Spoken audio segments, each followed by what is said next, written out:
ကျွန်တော်တို့ပတ်ဝန်းကျင်မှာအမြဲကြားနေရတဲ့စကားတစ်ခွန်းရှိပါတယ်အလုပ်ကိုကြိုးစားပတ်စံစုချိုးချံချွေတာပြီးရင်းနှီးမြှုပ်နှံထားပါအသက်ကြီးလာရင်တော့မင်းချမ်းသာလိမ့်မယ်ဆိုတာမျိုးပါဒါပေမဲ့ဒီစနစ်မှာအကြီးမားဆုံးအလွဲတစ်ခုရှိပါတယ်အဲ့ဒါကအချိန်ပါပဲတကယ်လို့အသက်65နှစ်အရွယ်ရောက်မှခန္ဓာကိုယ်ကလည်းတိတ်မလုချင်တော့တဲ့အချိန်ကြမှာချမ်းသာလာမယ်ဆိုရင်အဲ့ဒီကြွယ်ဝမှုကဘာအတွက်လဲဒီလက်တွေ့ကျတဲ့သဘောတရားကို MJ DiMarco က2011ခုနှစ်မှာ The Millionaire First Lane ဆိုတဲ့စာအုပ်နဲ့ထောက်ပြခဲ့ပါတယ်ဒီစာအုပ်ဟာနာမည်ကြီးပညာရှင်တွေရဲ့ထောက်ခံချက်နဲ့ထွက်ရှိလာတာမဟုတ်ပါဘူးသူကိုယ်တိုင်ကလည်းအောင်မြင်အောင်ဘယ်လိုလုပ်ရမလဲဆိုတာကိုလက်တွေ့ပြသခဲ့ပြီးအစဉ်အလာယူဆဟောင်းတွေကိုတိုက်ရိုက်စိန်ခေါ်ခဲ့လို့ပဲအခုဆိုရင်ဒီစာအုပ်ဟာစီးပွားရေးလုပ်မဲ့သူတွေကြားမှာမဖက်မဖြစ်ကျန်းစာတစ်စောင်လိုဖြစ်နေပါပြီစာအုပ်ထွက်ရှိပြီး15နှစ်ကြာမှာတော့ဒီစာအုပ်ဟာအုပ်ရည်တန်းတဲ့ချီရောင်းချခဲ့ရပါတယ်စီးပွားရေးလုပ်ငန်းရှင်အတိုင်းဝိုင်းတွေ Step Up Forum တွေနဲ့တည်တံ့ Telegram Group တွေမှာဒီစာအုပ်ကိုစီးပွားရေးစာအုပ်တုပ်ထက်ပိုပြီးအတွေးခေါ်ဆိုင်ရာကျန်းစာဆောင်လိုမျိုးလက်ဆင့်ကမ်းဖတ်ရှုနေကြပါတယ်။ဘာကြောင့်လဲဆိုတော့ဒီမှာကိုရေးသားခဲ့တာတွေဟာတကယ်တော့ငွေကြေးအကြောင်းသက်မဟုတ်လို့ပါပဲ။ဒီနေ့မှာတော့စာအုပ်ထဲမှာပါတဲ့အချက်လက်တွေမကပဲပိုပြီးနက်နက်ရှိုင်းရှိုင်းဆွေးနွေးသွားမှာဖြစ်ပါတယ်။ဒါအပြင်အသက်ကြီးတဲ့အထိစောင့်စရာမလိုပဲငငယ်ရွယ်ရွယ်နဲ့ဘလို့ချမ်းသာအောင်လုပ်မလဲ။စစ်ပညာနဲ့ခေတ်သစ်စီးပွားရေးလောကမှာဒါကိုဘလို့အသုံးချမလဲဆိုတာကိုပါဖော်ပြပေးသွားမှာပါ။နားထောင်ရုံနဲ့မဟုတ်ပဲတကယ်တမ်းနှုတ်ထလာဖို့အတွက်ကျွန်တော်တို့အတူတူစတင်လိုက်ကြရအောင်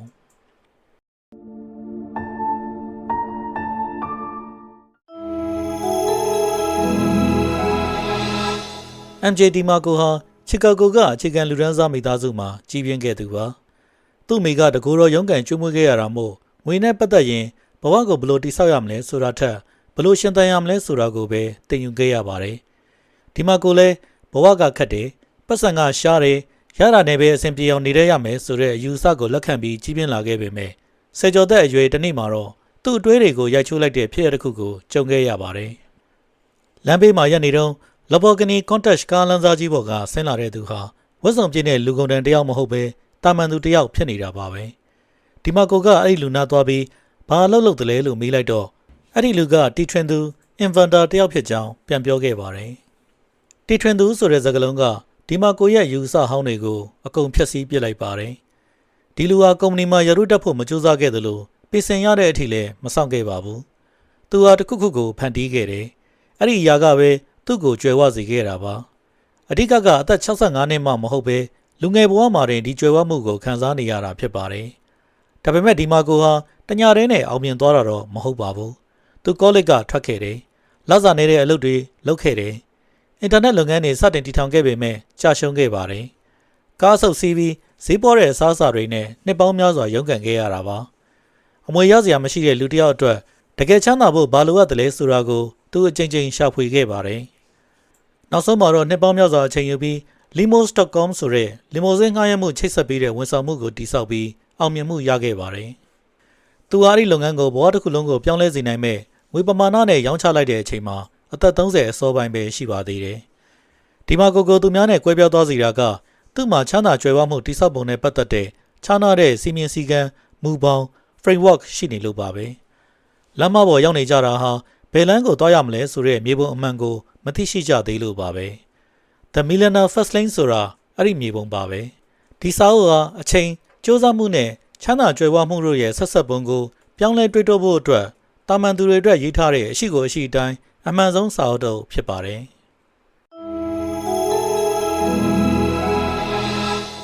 စာရေးဆရာDiMarcoကငွေကြေးနဲ့ပတ်သက်တဲ့လူနေမှုဘဝပုံစံကိုလမ်းညွန်မြေပုံ၃ခုနဲ့ခွဲခြားပြထားပါတယ်ပထမဆုံးလမ်းညွန်မြေပုံကတော့လူသွားလမ်း The Sidewalk ပဲဖြစ်ပါတယ် The Sidewalker ဆိုတာဘဝမှာဥတီချက်မရှိဘဲသုံးစွဲမှုအပေါ်မှာပဲအခြေခံထားတာကိုဆိုလိုတာပါဒီလမ်းပေါ်မှာရှောက်နေတဲ့သူဟာတစ်လကို3သိန်းပဲရှာ10သိန်းပဲရှာအရေးမကြီးပါဘူးသူတို့ရဲ့ထူးခြားချက်ကရှာသမျှအကုန်သုံးတယ်တခါတလေရှာတာထက်တောင်ပိုသုံးတတ်ကြတာပါပဲဝင်ငွေတိုးလာရင်သုံးစွဲမှုကလည်းလိုက်တိုးလာပါတယ်သူတို့အတွက်ကအခုဆိုတဲ့အချိန်ပဲရှိပါတယ်နောက်ထပ်ဝယ်မဲ့ပစ္စည်းနောက်ထပ်သွားမဲ့ခရီးဒါတွေကပဲသူတို့ရဲ့အာရုံစိုက်ရာတွေဖြစ်နေတတ်ပါတယ်ဒီလမ်းပေါ်ကလူတွေဟာတကယ်တော့အလုပ်ကိုအသေးလေးစူးစမ်းလုပ်ကြတဲ့သူတွေပါသူတို့ရဲ့တကယ်အားနည်းချက်ကငွေကြေးနဲ့ပတ်သက်ရင်အနာဂတ်ကိုကြိုးမြင်နိုင်တာပဲဖြစ်ပါတယ်ငွေရှာတာဟာသုံးဖို့ပဲပစ္စည်းတွေအများကြီးပိုင်ဆိုင်တာဟာငါ့ရဲ့တန်ဖိုးပဲဆိုပြီးစားသုံးသူဘိုးပြုယူဆတွေထဲမှာနှိမ့်မိုးနေကြသူတွေဖြစ်ပါတယ်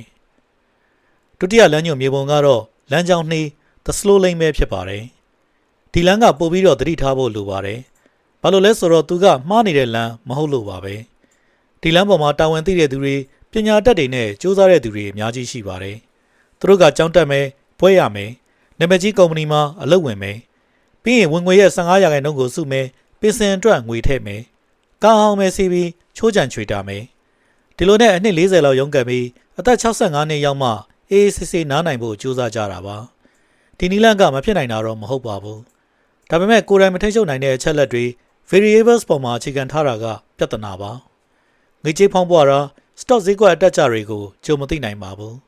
ကိုယ့်အသက်50ကျော်မှာကုမ္ပဏီကအလုပ်ထုတ်မလားကျန်းမာရေးကဘာဖြစ်မလဲနိုင်ငံရေးကဘယ်လိုပြောင်းမလဲဆိုတာဘယ်သူမှသိချမသိပါဘူးလမ်းကြောင်းနှိပ်ပေါ်မှာအနှစ်30လုံးမှန်မှန်ကန်ကန်လုပ်ခဲ့ရင်တော့ကိုမထိန်ချုပ်နိုင်တဲ့အချက်တစ်ချက်ကြောင့်နဲ့တင်အရာအလုံးပျက်စီးသွားနိုင်ပါတယ်အဆိုးဆုံးကတော့ slow lane ဟာကိုဘွားရဲ့အကောင်းဆုံးအချိန်10စုနှစ်တွေကိုပေးဆက်ပြီးမှလူကအုံမင်းမစွမ်းဖြစ်တဲ့အချိန်ကြမှာရလာမယ့်အကျိုးမြတ်နဲ့လဲခိုင်းနေတာပါဒီလဲလှယ်မှုကိုသာတည်တည်ချာချာမြင်သွားမယ်ဆိုရင်ဘယ်သူမှလက်ခံနိုင်မှာမဟုတ်ပါဘူးတတိယမြောက်လမ်းညွှန်မြေပုံကတော့လမ်းကြောင်းမြန် the first lane ဖြစ်ပါတယ် first lane ဆိုတာချက်ချင်းချမ်းသာမဲ့နီလန် get rich quick scheme မဟုတ်ဘူးဆိုတာသိထားရပါမယ် first lane ဆိုတာရင်းနှီးမြှုပ်နှံမှုတွေကိုပုံမြန်အောင်လုပ်တာမျိုးမဟုတ်ပဲစီးပွားရေးမှာကိုပါဝင်ပတ်သက်နေတဲ့ပုံစံကိုအခြေခံကစပြီးပြောင်းလဲပြစ်လိုက်တာပါဒါဟာကိုယ့်ရဲ့အချိန်ကိုဓာတ်ရိုက်ရောင်းစားနေစရာမလိုပဲတန်ဖိုးတွေဖန်တီးပေးနိုင်မဲ့စနစ်တွေထုတ်ကုန်တွေဒါမှမဟုတ်စီးပွားရေးလုပ်ငန်းတွေကိုတည်ဆောက်တာဖြစ်ပါတယ်အလုပ်ကိုပိုကြိုးစားရုံနဲ့မဟုတ်ပါဘူးကိုလုပ်လိုက်တဲ့အလုပ်ကနေထွက်လာတဲ့တန်ဖိုးကိုလူအများကြီးစီရအောင် scale ချက်တွေနိုင်တဲ့စနစ်မျိုးကိုပုံဖော်တာပါဒီလမ်းကြောင်းဟာအစပိုင်းမှာတော့အလွန်အမင်းရုန်းကန်ရပါတယ်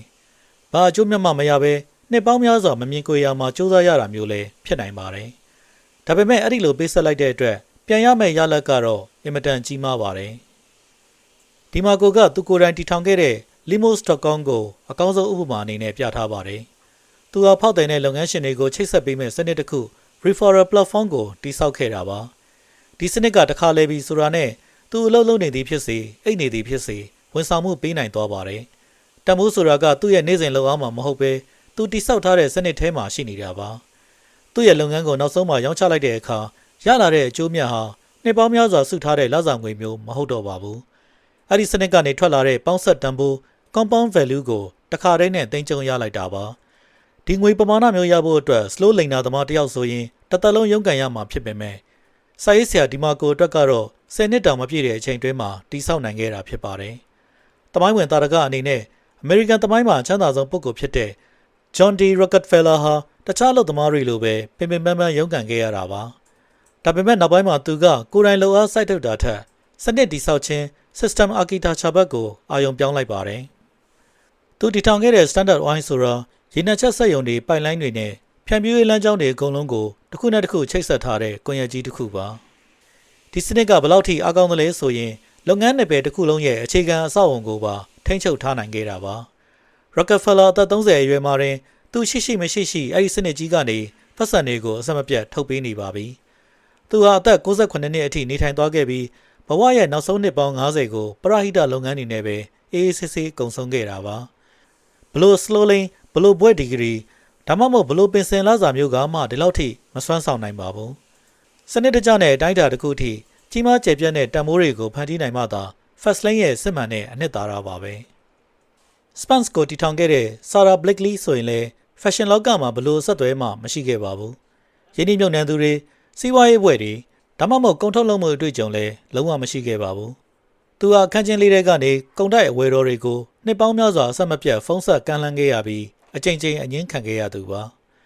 ါဒါပေမဲ့သူမဟာဇွဲမလျှော့ပဲသူ့ရဲ့တင်ပြပုံတွေကိုအမြဲပြုပြင်ပြောင်းလဲပြီးဆက်လက်ကြိုးစားခဲ့ပါတယ်သူမရဲ့ဘဝဟာသူ့ရဲ့ထုတ်ကုန်ကိုစတင်ရောင်းချနိုင်တဲ့အချိန်မှာလုံးဝပြောင်းလဲသွားခဲ့ပါတယ်အဲ့ဒီအချိန်ကစပြီးသူ့ရဲ့ဝင်ငွေဟာအချိန်ပေးပြီးလုပ်ရတဲ့အလုပ်ပေါ်မှာမမူတည်တော့ပဲသူတိဆောက်ထားတဲ့စနစ်ပေါ်မှာပဲမူတည်သွားပါတော့တယ်ဒီဇိုင်းတစ်ခုစက်ရုံတစ်ခုနဲ့ဖြန့်ဖြူးရေးလမ်းကြောင်းတစ်ခုကိုပဲအသုံးချပြီး Spence အထည်တစ်ထည်ကနေတသန်း10သန်းအထိရောင်းချနိုင်ခဲ့ပါတယ်အသက်52နှစ်အရွယ်မှာတော့သူမဟာဘီလီယံနာတစ်ယောက်ဖြစ်လာခဲ့ပါတယ်စိတ်ပညာမှာ hyperbolic discounting လို့ခေါ်တဲ့သဘောတရားတစ်ခုရှိပါတယ်အဲ့ဒါကတော့လူတွေဟာအနာဂတ်မှာရမယ့်အကျိုးကျေးဇူးထက်လက်ရှိလက်ထဲရောက်လာမယ့်ရလဒ်ကိုပဲပိုပြီးတန်ဖိုးထားတတ်တဲ့သဘာဝပါ Nobel ဆုရှင် Richard Thaler ရဲ့သုတေသနအရလူတွေဟာမနှက်ဖြတ်မှာပိုကောင်းတာကိုရဖို့စောင့်ရမယ်အစားဒီနေ့မှာပဲအညံစားလေးကိုယူလိုက်ဖို့ဆုံးဖြတ်တတ်ကြပါတယ်။ Slowing ဆိုတာလူတွေဟာဒီလိုစိတ်ပိုင်းဆိုင်ရာအားနည်းချက်ကိုအနှစ်40တိုင်တိုင်အောင်နိုင်ရမယ်လို့ယူဆထားတာပါ။ဒါပေမဲ့လက်တွေ့မှာတော့ဘဝရဲ့အနေအမြင့်တွေစီးပွားရေးအချက်တဲတွေကြားမှာဒီလောက်ကြာအောင်စိတ်ဓာတ်ကိုထိန်းထားဖို့ဆိုတာမဖြစ်နိုင်တဲ့လောက်ပါပဲ။တစ်ဖက်မှာတော့ First Lane ကစိတ်ပညာအရပိုပြီးလက်တွေ့ကြပါတယ်။ဘာလို့လဲဆိုတော့သူကအချိန်စရာကိုကြစ်လည်အောင်လုပ်ပေးပြီးရလက်တွေကိုပုံမြင်မြင်ရတဲ့အတွက်စိတ်ထဲမကြပဲဆက်သွားနိုင်ဖို့ပိုလွယ်ကူစေလို့ပဲဖြစ်ပါတယ်။ဥပမာစပင်ညက်ဆရာတစ်ယောက်နဲ့စပင်ညက်တင်တန်းကြောင်ဖွင့်ထားတဲ့သူတစ်ယောက်ကိုရှင်းကြည့်ရင်စပင်ညက်ဆရာဟာသူ့ရဲ့အချိန်ကိုငွေနဲ့တိုက်ရိုက်လဲနေရသူပါ။တနေ့ကိုလူ30ညက်ပေးပြီးရင်သူပိုရှာလို့မရတော့ပါဘူး။အလုပ်ပြီးသွားပါပြီ။ဝင်ငွေမှာအကန့်အသတ်စီလင်ရှိနေတာပါ။ဒါပေမဲ့တင်တန်းကြောင်ပတ်ရှင်ကတော့စနစ်တစ်ခုကိုတိစောက်လိုက်ပါတယ်။သူကိုယ်တိုင်လိုက်ညက်ပေးစရာမလိုပဲနီးပြတွေကចောင်းသားတွေကိုတင်ပေးတယ်။တင်တန်းကြီးတွေရတယ်အမတ်တစိတ်တစ်ခုကိုတိစောက်ယူပါတယ်။နှစ်ယောက်လုံးမှာရှိနေတဲ့ကျွမ်းကျင်မှုကအတူတူပဲဖြစ်နိုင်ပေမဲ့သူတို့ရဲ့စီးပွားရေးပုံစံကတော့လုံးဝကွဲပြားပါတယ်။စပင်ညက်ဆရာရဲ့ဝင်ငွေကိုအချိန်ကကန့်သက်ထားပေမဲ့တင်တန်းကျောင်းပန်ရှင်ရဲ့ဝင်ငွေမှာတော့အဲ့ဒီလိုကန့်သက်ချက်မျိုးမရှိပါဘူး။ဒါဟာနယ်ပယ်တစ်ခုထဲမှာတွေ့နိုင်တဲ့ First Lane ရဲ့ကွဲပြားချက်ပါပဲ။ကိုယ့်ရဲ့ကျွမ်းကျင်မှုကိုအချိန်နဲ့မလဲပဲစနစ်တစ်ခုအဖြစ်ဘယ်လိုပြောင်းလဲမလဲဆိုတာကပဲအဓိကကြပါတယ်။စိတ်ပညာဆိုင်ရာအမြင်အရဘာလို့လမ်းဟောင်းကနေမထွက်နိုင်ကြတာလဲဆိုတော့အဲ့ဒီလမ်းဟောင်းတိုင်းသွားနေရင်ငါတာဝန်ကျေနေပြီလို့ခံစားရစေလို့လူတွေကဆက်ပြီးစုပ်ကင်ထားကြတာပါစိတ်ပညာမှာတော့ဒါကို status ကို bias လို့ခေါ်ပါတယ်တခြားလမ်းကြောင်းတွေရှိနေမှန်တိတိကြီးနေတောင်ကိုနဲ့ရင်းနှီးပြီးသားအတိုင်းဝိုင်းကထောက်ခံထားတဲ့လမ်းဟောင်းကိုပဲဆက်ရွေးချယ်တတ်တဲ့သဘာဝပါဒီ slow lane မှာခိုင်မာတဲ့ဝန်းရံမှုတွေရှိနေပါတယ်အစိုးရကပင်စင်စနစ်တွေနဲ့တိုက်တွန်းတယ်ကျောင်းတွေကဝန်ထမ်းကောင်းဖြစ်ဖို့သင်ပေးတယ်မိဘတွေကလည်းစိုးရိမ်စိတ်နဲ့ဒီလမ်းကိုပဲသွားခိုင်းကြတယ်ဒါကြောင့်ဒီလမ်းကနေခွဲထွက်ဖို့ကြိုးစားရင်စီကံမဲ့တယ်လို့ကျေးဇူးကမ်းတယ်လို့ခံစားရအောင်ဝင်းကျင်ကဖိအားပေးထားတာပါဒီတော့လူတွေက First Lane အကြောင်းကိုအုံနောက်နဲ့နားလည်ပေမဲ့လက်တွေ့မှာမလုပ်ရဲကြပါဘူးဘာလို့လဲဆိုတော့စင်လာကနေခွဲထွက်လိုက်လို့ရလာမဲ့လူမှုရေးဖိအားကလမ်းဟောင်းမှာဆက်နေလို့ဆုံးရှုံးရမယ့်ငွေကြေးတန်ဖိုးထက်ပိုကြီးတယ်လို့ထင်နေကြလို့ပါစာရေးဆရာဒီမာကိုကတော့လူတွေကိုဒီလိုအစင်လာရန်ရတွေကိုစန့်ကျင်ဖို့တောင်းဆိုနေတာပါဒီနေရာမှာကျွန်တော်တို့ခဏလောက်ရပ်ပြီးကိုပြန်ဆက်စစ်ကြည့်ရအောင်အခုလက်ရှိမှာအပြင်လူတယောက်ကကိုယ့်ရဲ့နေ့စဉ်ငွေကြေးသုံးစွဲပုံနဲ့အပြုအမူတွေကိုကြည့်ပြီးဆုံးဖြတ်မယ်ဆိုရင်ကိုဟာတကယ်တမ်းဘယ်လမ်းကြောင်းပေါ်ရောက်နေတယ်လဲလမ်းကြောင်းတစ်ခုစီကူးပြောင်းဖို့အတွက်လူမှုရေးအရာစိတ်ပိုင်းဆိုင်ရာအရာဒါမှမဟုတ်လက်တွေ့ဘဝမှာဘာတွေပေးဆက်ရမလဲဒါဆိုရင်ကိုယ်တိုင်ရောဘယ်လမ်းပေါ်ရောက်နေတယ်လဲဆိုတာကိုသိဖို့လက်တွေ့ကျတဲ့နည်းလမ်းလေးတစ်ခုလုပ်ကြည့်ရအောင်အခုပဲတီချက်ဇယားကွက်တစ်ခုကိုရိုးရိုးရှင်းရှင်းဆွဲကြည့်ပါဇယားရဲ့ဘယ်ဘက်ချမ်းမှာအခုလက်ရှိရနေတဲ့ဝင်ငွေလမ်းကြောင်းအားလုံးကိုချရေးလိုက်ပါညဘက်ချမ်းမှာတော့အဲ့ဒီဝင်ငွေတွေရဖို့ကိုယ်တိုင်အချိန်ပေးပြီးလုပ်နေရသလား active time ဆိုတာကိုမှတ်သားပါတကယ်လို့ဘယ်ဘက်ချမ်းအချက်တိုင်းဟာကိုယ်တိုင်ရှိနေမှကိုယ်တိုင်လုံးမရမယ့်အရာတွေဖြစ်နေရင်ကိုဟာ First Lane ဘော်ကိုမရောက်သေးပါဘူးဘယ်နေရာမှာရှိနေလဲဆိုတာကိုသေချာသိမှပဲမှန်ကန်တဲ့ပြောင်းလဲမှုတွေစတင်နိုင်မှာဖြစ်ပါတယ်ဒီခန်းရဲ့အနှစ်ချုပ်သင်ခန်းစာကတော့ဒီလမ်းညွန်မြေပုံ၃ခုဆိုတာတကယ်တော့ငွေကြေးအကြောင်းထက်အချိန်ကိုကဘလို့သဘောထားလဲဆိုတာပဲဖြစ်ပါတယ်။ Site worker လူသွားလမ်းသမားကအချိန်ကိုလစ်လူရှုတယ်။ Slow laner လမ်းကြောင်းနေအတိုင်းသွားသူကအချိန်ကိုရောင်းပြီးငွေနဲ့လဲလှယ်တယ်။ Fast laner လမ်းကြောင်းမြန်သမားကတော့အချိန်ကကိုယ့်စီကထွက်သွားမဲ့အစားကိုယ့်အတွက်ပြန်လှုပ်ပေးမဲ့စနစ်တွေကိုတိစောက်တယ်။အချိန်နဲ့ပတ်သက်တဲ့ကိုယ့်ရဲ့ပတ်သက်မှုပုံစံကိုတေချာရွေးချယ်ရပါမယ်။အချိန်ဆိုတာဘယ်တော့မှပြန်မရနိုင်တဲ့တခုတည်းသောအရင်းမြစ်ဖြစ်ပါတယ်။မိဘတွေပေးခဲ့တဲ့အကြံပေးချက်တွေဟာသူတို့ခေတ်သူတို့အခါမှာတော့အကောင်းဆုံးဖြစ်ခဲ့ပေမဲ့အခုကိုရှစ်တန်နေတာကအဲ့ဒီခေတ်မဟုတ်တော့ပါဘူးသူတို့အားကိုးခဲ့တဲ့ business စနစ်တွေကုမ္ပဏီပေါ်သစ္စာစောင့်သိမှုတွေနဲ့အိမ်ချမ်းမြေဈေးကွက်တွေဟာအခုခေတ်မှာလုံးဝပြောင်းလဲသွားပါပြီဒီတော့မေးရမှာကမိဘတွေအကြံပေးတာမှားသလားဆိုတာမဟုတ်ပါဘူးပတ်ဝန်းကျင်တွေပြောင်းလဲသွားတဲ့အခါကိုယ့်ရဲ့မြေပုံကိုအသစ်ပြန်ပြင်ဖို့ကိုယ်တိုင်ကအဆင်သင့်ဖြစ်ပြီလားဆိုတာပဲဖြစ်ပါတယ်ချမ်းသာကြွယ်ဝမှုအတွက်လူအများစုသိထားတဲ့ပိုရှာပိုစုဆိုတဲ့နီလန်ဟာကိုယ်တိုင်ပေးဆက်ရတဲ့အချိန်ဆိုတဲ့အကန့်အသတ်စီလင်ကိုဘယ်တော့မှကြော်ဖြတ်နိုင်မှာမဟုတ်ပါဘူး။စာရေးဆရာဒီမာကိုရဲ့ယူဆကတော့အဲ့ဒီအချိန်တားဆီးကိုရိုက်ချိုးဖို့ဖြစ်ပါတယ်။ရိုးရာညီမျှချင်းဖြစ်တဲ့ဝင်ငွေအမြောက်အချိန်မှာလူတစ်ယောက်ရဲ့အချိန်နာရီဟာကန့်သက်ချက်ရှိနေတဲ့အတွက်ဘလောက်ပဲစူးစမ်းကြွယ်ဝမှုဟာအကန့်အသတ်အတွင်းမှာပဲပိတ်မိနေပါလိမ့်မယ်။ဒါကြောင့် First Lane ရဲ့ညီမျှချင်းမှာအသက်တရအမြတ်ညီမျှချင်းရောင်းချရသည့်အရေးအတွက်အမြောက်တစ်ခုချင်းစီမှရရှိသည့်အမြတ်လို့ပြောင်းလဲသတ်မှတ်ထားပါတယ်။ ဒီနေရာမှာအဓိကတော့ချက်ကရောင်းချရတဲ့အရေးအတွက် scale ပါပဲ။ digital ထုတ်ကုန်တွေဒါမှမဟုတ်စနစ်တွေဟာလူတစ်ယောက်ကိုပဲဖြစ်ဖြစ်လူတစ်သန်းကိုပဲဖြစ်ဖြစ်တပြိုင်တည်းဝန်ဆောင်မှုပေးနိုင်ပြီးအရေးအတွက်ဘလောက်တိုးတိုးကုန်ကျစရိတ်ကတိုးမလာတာကြောင့် theory အရအကန့်အသတ်မဲ့ကြွယ်ဝမှုကိုရရှိစေနိုင်ပါတယ်။ဒီလိုအတိုင်းအတာတစ်ခုအထိပွားများနိုင်ဖို့အတွက် leverage အရှိန်ဟုန်ကိုအသုံးချဖို့လိုပါတယ်။ဝန်ထမ်းတစ်ယောက်ဟာကိုယ်တိုင်လုပ်နိုင်တဲ့လောက်ပဲရလဒ်ထွက်ပေမဲ့စနစ်တစ်ခုကိုတည်ထောင်သူကတော့သူ့ရဲ့ထုတ်ကုန်ဒါမှမဟုတ်ဖြန့်ဖြူးရေးလမ်းကြောင်းကနေတဆင့်ကိုယ့်ရဲ့ကြိုးစားအားထုတ်မှုကိုအစမတန်တိုးပွားစေနိုင်ပါတယ်။အနှစ်သာရကတော့ဘလို့ပိုကြိုးစားရမလဲလို့မေးမယ်အစားကိုယ့်ရဲ့အလုပ်ကိုဘလို့နည်းနဲ့အစမတန်ပွားအောင်လုပ်မလဲလို့ပြောင်းလဲစဉ်းစားခြင်းအပြင်အချိန်ရဲ့ကြေးကျွန်ဘဝကနေလွတ်မြောက်နိုင်မှာဖြစ်ပါတယ်။စာရေးဆရာဒီမာကိုက freelance web designer တစ်ယောက်နဲ့ web design platform company တစ်ခုကိုနှိုင်းယှဉ်ပြထားပါတယ်။ freelancer တစ်ယောက်နဲ့ web design platform company တို့ရဲ့ကွာခြားချက်ဟာကျွမ်းကျင်မှုမှာမဟုတ်ဘဲအချိန်ဟုန်တိစောက်ပုံ leverage architecture မှာသာကွာခြားတာဖြစ်ပါတယ်။ freelancer ရဲ့ဝင်ငွေဟာမိမိရဲ့အချိန်ကုန်ဆုံးမှုအပေါ်မှာပဲတိုက်ရိုက်မူတည်နေပြီးဖောက်တဲ့ရေးအတွက်ကန့်သက်ချက်ရှိနေပေမဲ့အလိုလျောက်စနစ် automation ကိုအသုံးချတဲ့ company ကတော့အသုံးပြုသူများပြားလာတာနဲ့အမျှဝင်ငွေကိုအဆမတန်တိုးတက်စေနိုင်ပါတယ်။ဒါဟာအချိန်နဲ့ဝင်ငွေကြားကဆက်နွယ်မှုကိုဖျက်တောက်လိုက်ခြင်းပဲဖြစ်ပါတယ်။တမိုင်းတစ်လျှောက်အကြီးမားဆုံးသောအရှိန်ဟုန် leverage ရဲ့တာရကတစ်ခုကတော့ good and bad ရဲ့ပုံနှိပ်ဆက်ပဲဖြစ်ပါတယ်။စာမှုကူးသူတစ်ယောက်ကစာအုပ်တအုပ်ရဖို့တစ်နှစ်ပတ်လုံးလက်နဲ့ကူးယူနေရချိန်မှာပုံနှိပ်ဆက်ကတော့အဲ့ဒီအချိန်အတွင်းမှာပ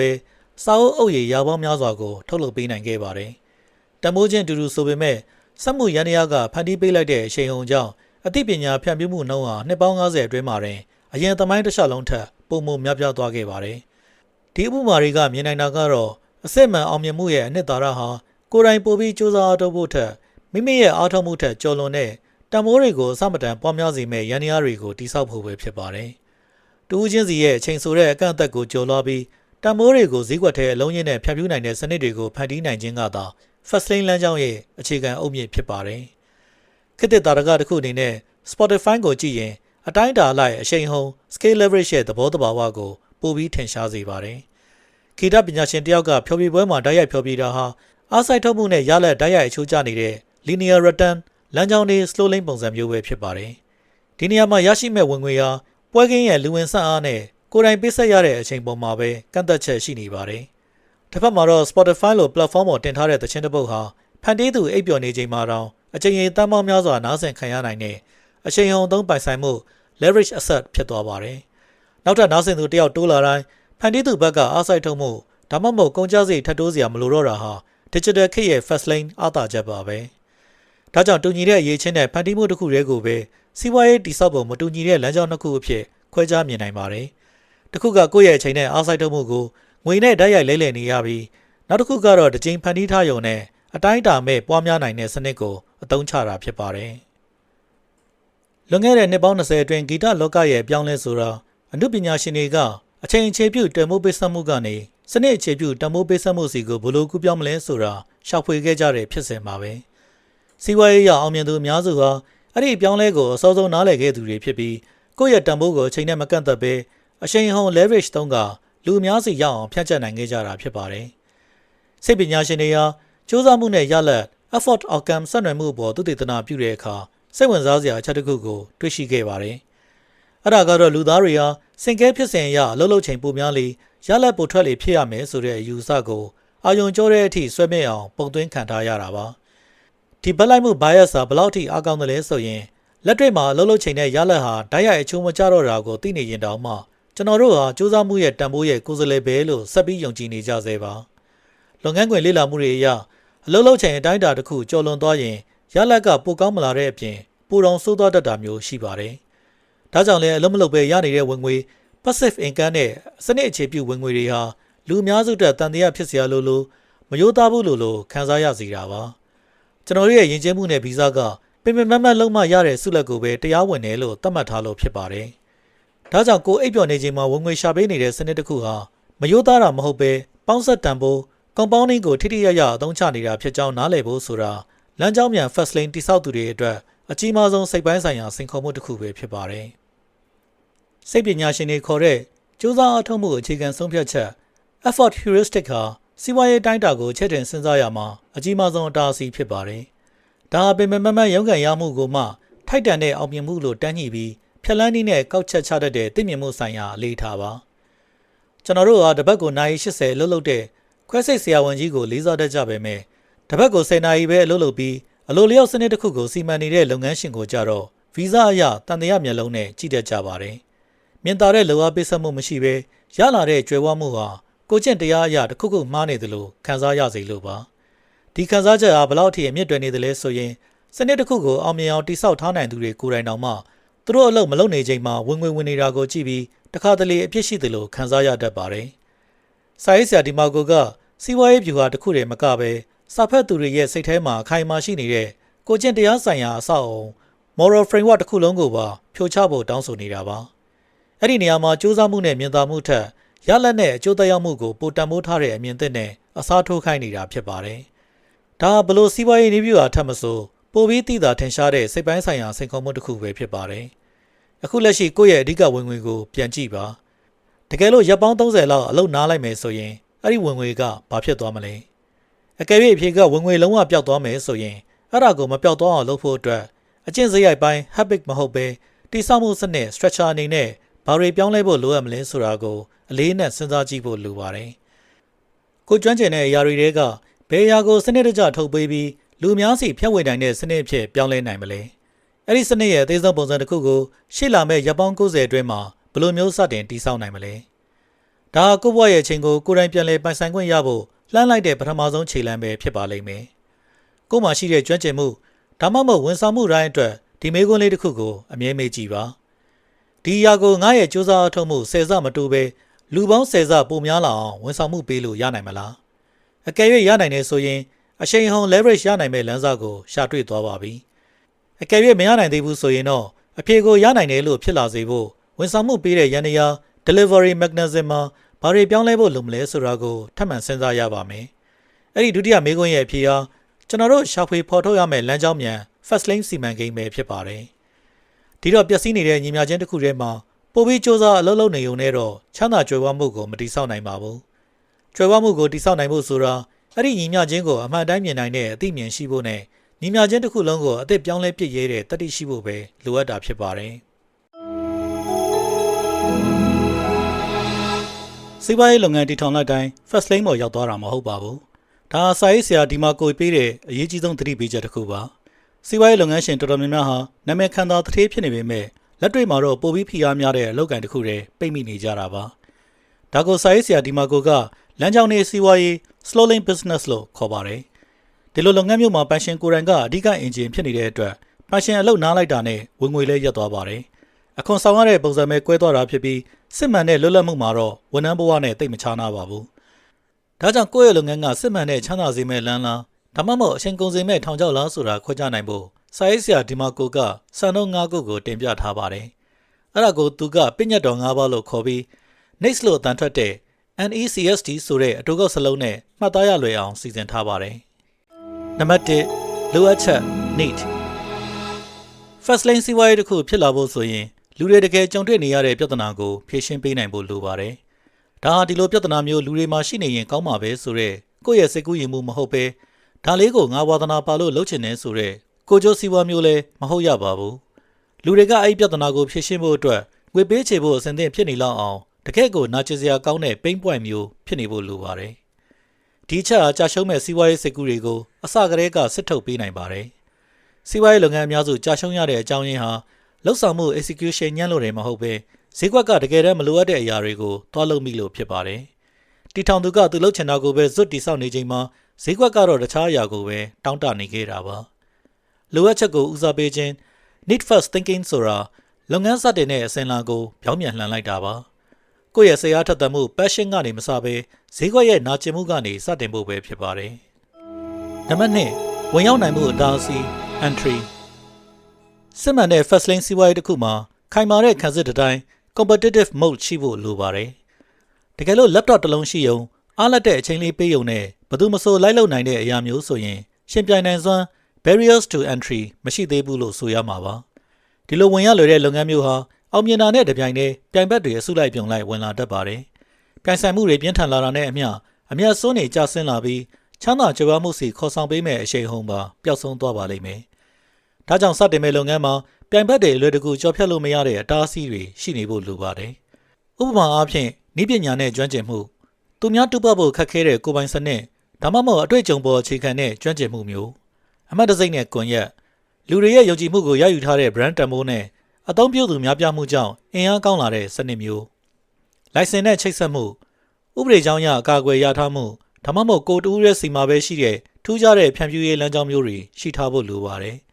်အတားအဆီးကဘယ်လိုပုံစံမျိုးလဲဆိုတာထက်ပိုအရေးကြီးတာကအဲ့ဒီအတားအဆီးဟာပြိုင်ဘက်တွေအလဲတကူဝင်မလာနိုင်အောင်တကယ်ပဲခုခံကာကွယ်ပေးနိုင်ရဲ့လားဆိုတာပါပဲနံပါတ်3ထိန်းချုပ်နိုင်မှု control စစ်မှန်တဲ့ first lane သမားတစ်ယောက်ဟာသူတို့ရဲ့စနစ်ကိုကိုယ်တိုင်ပိုင်ဆိုင်ရပါမယ်တခြားသူတိစောက်ထားတဲ့စနစ်ထဲမှာအသုံးတော်ခံနေရသူမဖြစ်ဖို့အရေးကြီးပါတယ်ဒီချက်ကတိမ်မွေ့ပေမဲ့ငွေကြေးရတော့အဆုံးဖြတ်ပေးနိုင်တဲ့ကွာခြားချက်ပါဥပမာအငှားရင်မောင်း platform တစ်ခုမှာကားမောင်းတဲ့သူဟာစနစ်တစ်ခုထဲမှာပါဝင်နေတာပဲဖြစ်ပြီးအဲ့ဒီစနစ်ကိုသူပိုင်တာမဟုတ်ပါဘူး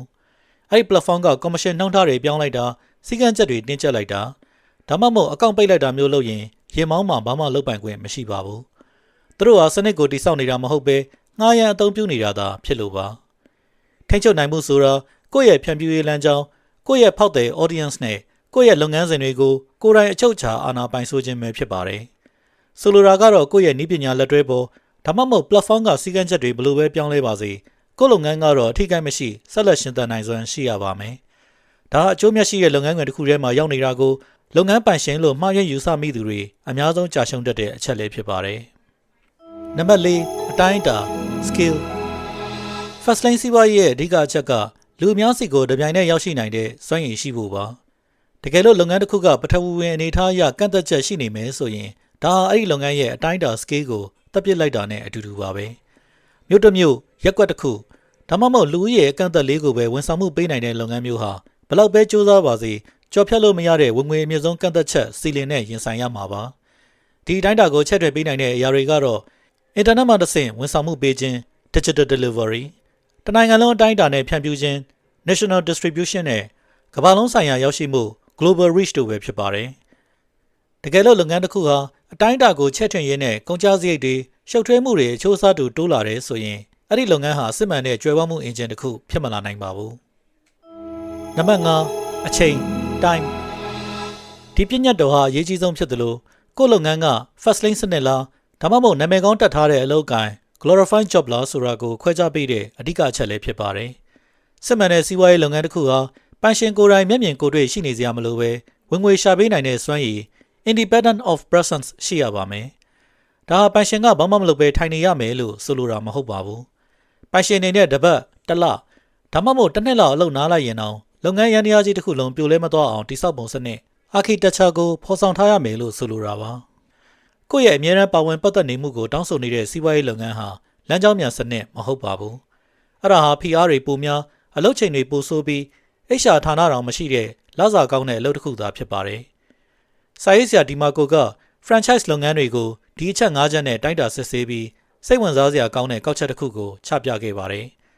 ်အဲ့ဒါကတော့ franchise တွေဟာလမ်းကြောင်းမြန် first lane အတွက်အရေးအချင်းမပြည့်မီဘူးဆိုတာပါပဲ franchise တွေဟာ scale အတိုင်းအတာပိုင်းမှာတော့အမှတ်ကောင်းကောင်းရနိုင်ပါတယ်ဘာလို့လဲဆိုတော့တိစောက်ပြီးသားလုပ်ငန်းပုံစံကိုနေရာအနှံ့မှာဖွင့်နိုင်လို့ပါဒါပေမဲ့ control ထိန်းချုပ်နိုင်မှုအပိုင်းမှာတော့ကြာရှုံးပါတယ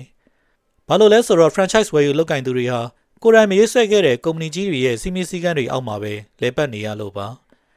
ပြီးတော့ entry ဝင်ရောက်နိုင်မှုအတားအဆီးမှာလည်းအားနည်းချက်ရှိပါတယ်အဲ့ဒီလုပ်ငန်းယူဆကကိုတူးရဲ့အတွက်ပဲတည်တံ့ဖြစ်မနေပဲငွေရှိတဲ့သူတိုင်းကအလားတူ franchise ကိုဝယ်ယူပြီးပြိုင်ဘက်ဖြစ်လာနိုင်လို့ပါ franchise ဝယ်ယူလုပ်ကင်သူတယောက်ဟာတက်တောင့်တက်တာရှိတဲ့လုပ်ငန်းတစ်ခုကိုတိစောက်နိုင်ကောင်းတိစောက်နိုင်ပါလိမ့်မယ်ဒါပေမဲ့သူတို့ရဲ့ကြွယ်ဝမှုတိုးပွားနှုန်းဟာဒီအချက်၅ခုလုံးကိုကျော်ဖြတ်နိုင်တဲ့ကိုယ်ပိုင်စီးပွားရေးတစ်ခုရဲ့ဝင်ငွေအမြင့်ဆုံးကန့်သက်ချက်စီလင်ထက်အစာပေါင်းများစွာနှိမ့်ကျနေမှာဖြစ်ပါတယ်။တမိုင်းဝင်တာတကအနေနဲ့ Rockefeller ရဲ့ Standard Oil ကုမ္ပဏီကြီးဟာဒီမူဝါဒတွေကိုဘယ်လောက်ထိအစွန်းရောက်အောင်ကျင့်သုံးခဲ့တယ်လဲဆိုရင် American အစိုးရကရှင်ပြိုင်မှုကိုတားဆီးပိတ်ပင်တဲ့ဥပဒေ Antitrust Law ကိုသုံးပြီးကုမ္ပဏီကိုအတင်းအဓမ္မခွဲထုတ်ပစ်ခဲ့ရတဲ့အထိပါပဲ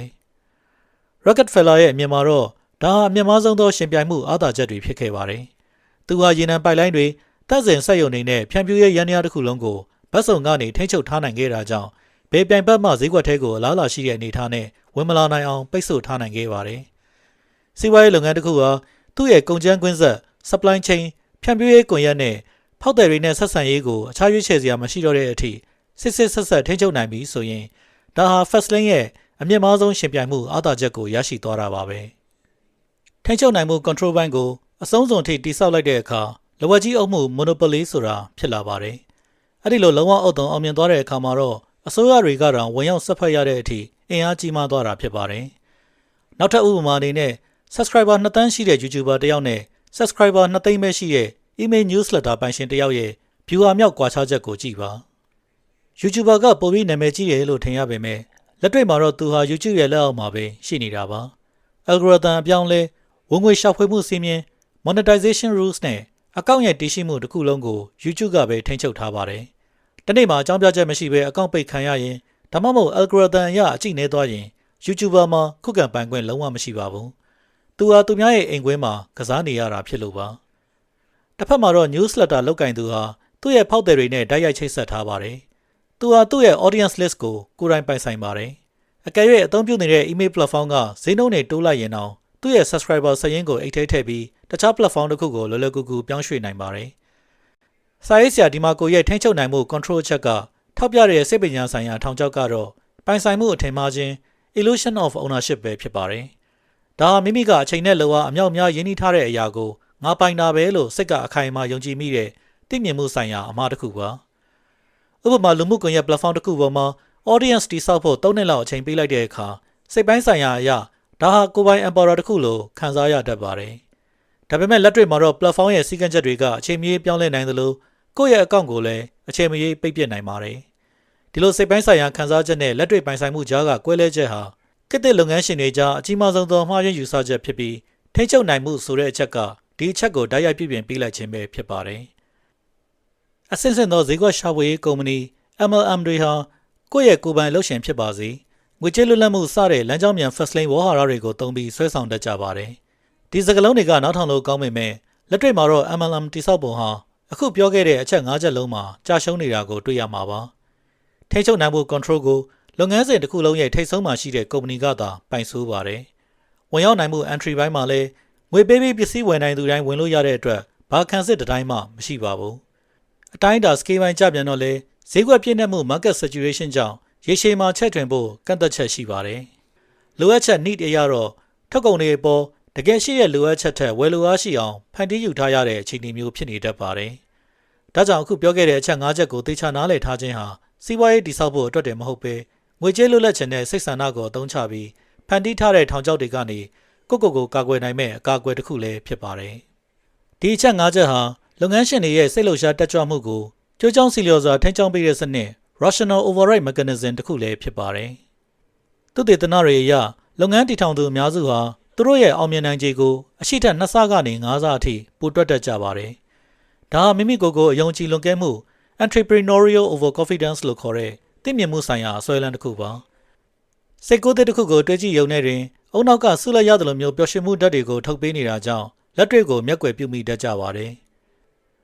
်ဒါကြောင့် next NECSD စစ်ဆေးမှု checklist ကိုအသုံးပြုတာဟာစိတ်အားထက်သန်မှု passion တစ်ခုရဲနဲ့ဆုံးဖြတ်ချက်မမှားအောင်တားဆီးပေးတာပါဒါဟာအစိုးမြင်တာမဟုတ်ပဲတိကျမှုကိုရှေ့တန်းတင်တာဖြစ်ပါတယ်ဒီလိုကြိုတင်ဆန်းစစ်လိုက်ခြင်းကလမ်းကြောင်းမှားပေါ်မှာအချိန်ကုန်သွားမဲ့နှစ်ပေါင်းများစွာကိုကယ်တင်ပေးနိုင်ပါလိမ့်မယ်ကိုစင်ကျင်ကြည့်ဖို့မေးခွန်းကတော့အလားအလာရှိတဲ့စီးပွားရေးစိတ်ကူးတစ်ခုကိုယူပြီးဒီအချက်5ခုနဲ့ရိုးရိုးသားသားတိုက်စစ်ကြည့်ပါဘယ်အချက်မှာအားသာပြီးဘယ်အချက်မှာရုန်းကန်နေရသလဲအချက်တစ်ခုခုမှာကြာရှုံးနေတာဟာစိတ်ကူးကိုစွန့်လွတ်ဖို့မဟုတ်ပဲရှေ့မဆက်ခင်အတိအကျပြင်ဆင်ရမယ်စနစ်ပိုင်းဆိုင်ရာအားနည်းချက်ကိုသိမြင်ဖို့ပဲဖြစ်ပါတယ်လက်ရှိလုပ်ငန်းတစ်ခုရှိနေရင်အချိန် time ဆိုတဲ့အချက်နဲ့ကိုညီရက်လားလို့ကိုပြန်မေးကြည့်ပါကိုယ်တိုင်3လလောက်မရှိဘဲနားလိုက်ရင်လုပ်ငန်းကမပြိုလဲပဲဆက်လဲပတ်နိုင်ရဲ့လားမရသေးဘူးဆိုရင်ဒီအဖြေကိုပြောင်းလဲဖို့ဘလို့ရန်တရားမျိုးအစားထိုးတည်ဆောက်မလဲဆိုတာစဉ်းစားရပါတော့မယ် next မူပေါင်းကိုစီးပွားရေးစိတ်ကူးတွေကိုစစ်ထုတ်ပေးမဲ့ filter တစ်ခုလိုအသုံးချပါအရင်းနှီးတွေအများကြီးမရင်းနှီးခင်ဒီအချက်တွေနဲ့အမြဲတိုက်စစ်ပါကြာရှုံးနေတဲ့အချက်တစ်ခုချင်းစီအတွက်ဘာတွေပြင်ဆင်ရမလဲဆိုတာရေးချထားပါဒီချက်တွေဟာလုပ်ငန်းအောင်မြင်ဖို့ရှောင်လဲရမယ် roadmap တွေပါပဲဒီခန်းရဲ့သင်ခန်းစာလေးကထိန်းချုပ်နိုင်ဖို့ control မရှိတဲ့လုပ်ငန်းဟာလုပ်ငန်းအစစ်မဟုတ်ပဲသူများစီမှာငှားရမ်းနေထိုင်တာသာဖြစ်ပါတယ်အငှားနေသူတွေဟာမျိုးဆက်လိုက်ချမ်းသာကြွယ်ဝမှုကိုမတိဆောက်နိုင်ကြပါဘူးပိုင်ရှင်နေသားလျင်တိဆောက်နိုင်ကြတာပါတာမန်လူတယောက်ဟာကိုယ့်ဘဝရဲ့နောက်ထပ်9နှစ်စာငွေကြေးအနာဂတ်ကိုစီစဉ်တာထက် နှစ်ပတ်စာအားလျက်ခရီးကိုစီစဉ်တာမှာအချိန်ပိုပေးလိရှိပါတယ်။ဒါဟာစိတ်ပညာကြောင့်ပါ။အားလျက်ခရီးမှာကသတ်မှတ်ထားတဲ့ရက်ချင်းရှိတယ်။ပျော်ရွှင်ခြင်းနဲ့စိတ်လှုပ်ရှားမှုရှိတယ်။ဒါပေမဲ့ငွေကြေးအနာဂတ်ကြတော့စိတ်ကူးရင်ဆန်ပြီးဝေးကွာလွန်းတယ်လို့ထင်နေမိလို့ပါ။ Fast Lane ရဲ့ Hero ချက်ကတော့အလန့်ဝေးတဲ့အနာဂတ်ကိုမျက်စိထဲကွက်ကွက်ကွက်ကွက်မြင်လာအောင်အတင်းအဓမ္မဖန်တီးယူတာပါ။နောက်3လအတွင်းသွားတော့မဲ့ခရီးတစ်ခုလိုမျိုးစိတ်အားထက်သန်မှုကလက်တကမ်းမှာရှိနေရပါမယ်။အမှုအကျင့်တွေမပြောင်းလဲခင်အခုချက်ချင်းလုံးမဖြစ်မယ်ဆိုတဲ့ခံစားချက်ကအရင်လာရပါမယ်။အေးစစ်စစ်ဖတ်နေုံနားထောင်နေုံနဲ့တော့ငွေကြေးဘဝကပြောင်းလဲမလာပါဘူး။တင့်ကိုလက်တွေ့လှုပ်ရှားလာအောင်တခုခုကပြင်းပြင်းထန်ထန်တွန်းအားပေးဖို့လိုပါတယ်။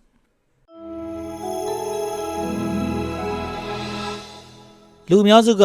အချိန်ကိုထိရောက်အောင်ဘယ်လိုစီမံမလဲဆိုတာပဲအာရုံစိုက်ကြပါတယ်။ဒါပေမဲ့စာရေးဆရာဒီမာကိုရဲ့အမြင်ကတော့အချိန်ဆိုတာဘဝရဲ့အခြေခံအကျဆုံးနေမြေတစ်ခုပါ။အစဉ်အလာငွေကြေးယူဆတွေကဒီနေမြေကိုအနေငယ်သောလစာအတွက်နဲ့အကုန်အစင်သိမ့်ပိုက်သွားတဲ့ကြပါတယ်။ပုံသေးလစာအတွက်အချိန်နဲ့ငွေကိုလဲလှယ်နေရသရွေ့ကျွဲဝမှုဟာဘယ်တော့မှအဆမတန်တိုးပွားလာမှာမဟုတ်ပါဘူး။ Slow Lane ရဲ့သင်္ချာတွက်ချက်မှုဟာအလုံးလုံးနိုင်တဲ့တက်တန်းအနှစ်40ရှိတယ်ဆိုတဲ့အချက်ပေါ်မှာပဲအခြေခံထားတာပါ။တကယ်လို့အနှစ်20ပဲကျန်တော့ရင်ဒါမှမဟုတ်အသက်50မှာကျန်းမာရေးပြဿနာတက်လာရင်ဒါမှမဟုတ်နည်းပညာပြောင်းလဲကြောင်းကျွမ်းကျင်မှုကတန်ဖိုးမရှိတော့ရင်အဲ့ဒီတွက်ချက်မှုကြီးတစ်ခုလုံးပြိုလဲသွားပါလိမ့်မယ်။လမ်းကြောင်းနှစ်ရဲ့တိဆောက်ပုံတစ်ခုလုံးဟာလူသားတစ်ယောက်လုံးဝမထိတ်ချုပ်နိုင်တဲ့ကြံရှိနေတဲ့အချိန်ဆိုတဲ့ကင်းရှင်တစ်ခုပေါ်မှာပဲလောင်းကြီးထပ်ထားရလို့ဖြစ်ပါတယ်။စာရေးဆရာဒီမာကိုရဲ့ယူဆအရကျွဲဝမှုရဲ့ထောင်ချောက်များဆိုတာတိုးတက်နေသလိုနဲ့အချိန်နဲ့ငွေလဲလှယ်တဲ့စနစ်ထဲမှာပိတ်လောင်ထားတဲ့အစီအစဉ်တွေပါ။ယာရုကြည့်တာလစာကောင်းပေမဲ့ရှယ်ယာမရတာပင်စင်ကိုမျောပြီးအောင်ကြီးနေရတာတွေဟာဒီထောင်ချောက်တွေပါပဲ။ဒါတွေကိုရွှေလက်ထိပ်များ Golden Handcuff လို့ခေါ်ပါတယ်။တက်တောင့်တက်တာရှိပေမဲ့ရုံထွက်ဖို့ခက်အောင်လေးလံလာပါတယ်။အစိုးဆုံးကဒီလက်ထိပ်တွေကိုကိုယ်တိုင်ပဲဝယ်ဝတ်ခဲ့တာပါ။လူနေမှုဘဝမြင့်တင်ရင်တိုးလာတဲ့အသုံးစိတ်တွေကိုကာမိဖို့လစာကိုပဲအားကိုးလာရတဲ့အခါစွန့်ဦးတီထွင်ဖို့လိုအပ်တဲ့စွန့်စားနိုင်ခွင့်တွေပျောက်ဆုံးသွားပါတယ်။ငွေကြေးဆိုင်ရာတာဝန်ဝတ္တရားတွေကိုစနစ်တကျစီမံခန့်ခွဲခြင်းဟာရွေးချယ်မှုအသစ်တွေပြုလုပ်နိုင်မဲ့လွတ်လပ်ခွင့်ကိုထိမ့်သိမ်းတာဖြစ်ပါတယ်။ဒီလွတ်လပ်ခွင့်ကမှတစ်ဆင့်ထောင်ချောက်ထဲကနေလုံးဝလွတ်မြောက်စေမဲ့အရာတစ်ခုခုကိုတိစောက်နိုင်မှာဖြစ်ပါတယ်။စာရေးဆရာဒီမာကိုက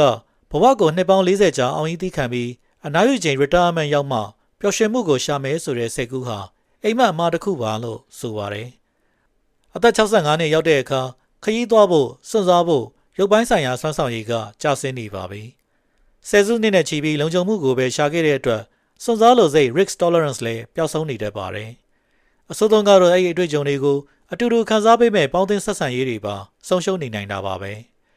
ဒါဟာအချိန်နဲ့ငွေကိုလဲလှယ်ရတဲ့ slow lane စနစ်ကိုသုံးထားတဲ့အတွက်ထွက်လာတဲ့သင်္ချာနီးကြရလဒ်ပဲဖြစ်ပါတယ်။ Roman Icarus Marcus Aurelius ဟာသူကိုယ်တိုင်အတွက်ပဲရေးခဲ့တဲ့မှတ်တမ်းတွေထဲမှာလူတစ်ယောက်ဟာတေမာကိုမကြောက်တဲ့ပဲဘဝကိုစတင်မရှင်သန်မိမှာကိုပဲကြောက်တဲ့တယ်လို့ရေးခဲ့ပါတယ်။စဉ်းစားကြည့်ရင်သူဟာအဲ့ဒီအချိန်ကကမ္ဘာအကြီးဆုံး Emperor ကိုအုပ်ချုပ်နေရပြီးစစ်ပွဲတွေတာဝန်နေနဲ့ကမ္ဘာမှာအလှုပ်ရှုပ်ဆုံးပုဂ္ဂိုလ်တူဖြစ်ခဲ့တာပါ။ဒါပေမဲ့သူသတိပြုမိတာတစ်ခုကရည်ရွယ်ချက်မရှိဘဲအလှုပ်ရှုပ်နေုံတသက်ဖြစ်နေတာဟာတဖြည်းဖြည်းနဲ့ဘဝကိုတည်ဆုံးနေတယ်ဆိုတာပါပဲ။ဒါဟာရုတ်တရက်တည်သွားတာမျိုးမဟုတ်ပဲကိုဖြစ်ချင်တဲ့ဘဝကတိတ်တိတ်ဆိတ်အငွေ့ပြန်သွားတာမျိုးပါ။ဒါကြောင့်ဒီမှာကိုရဲ့ Fast Lane ဆိုတာငွေကြေးပြူဟာတသက်မဟုတ်ပါဘူး။အနှစ်သာရကတော့အရေးတကြီးကိစ္စတွေထဲမှာပဲနေမွနေပြီးတကယ့်ကိုအရေးကြီးတဲ့ဘဝရဲ့ရည်ရွယ်ချက်တွေကိုဘေးဖယ်ထားရတဲ့အခြေအနေမျိုးကနေရုန်းထွက်ပြီးရည်ရွယ်ချက်ရှိရှိရှင်သန်ဖို့ပုံစံထုတ်တာပဲဖြစ်ပါတယ်။ရင်းနှီးမြှုပ်နှံသူ Never Ravikant ရဲ့ယူဆဟာဒီမှာကိုရဲ့အချိန်နဲ့ပတ်သက်တဲ့အမြင်နဲ့ဓာတ်ရိုက်သွားတူပါတယ်။သူကကိုယ့်ရဲ့အချိန်နဲ့မဟုတ်ပဲ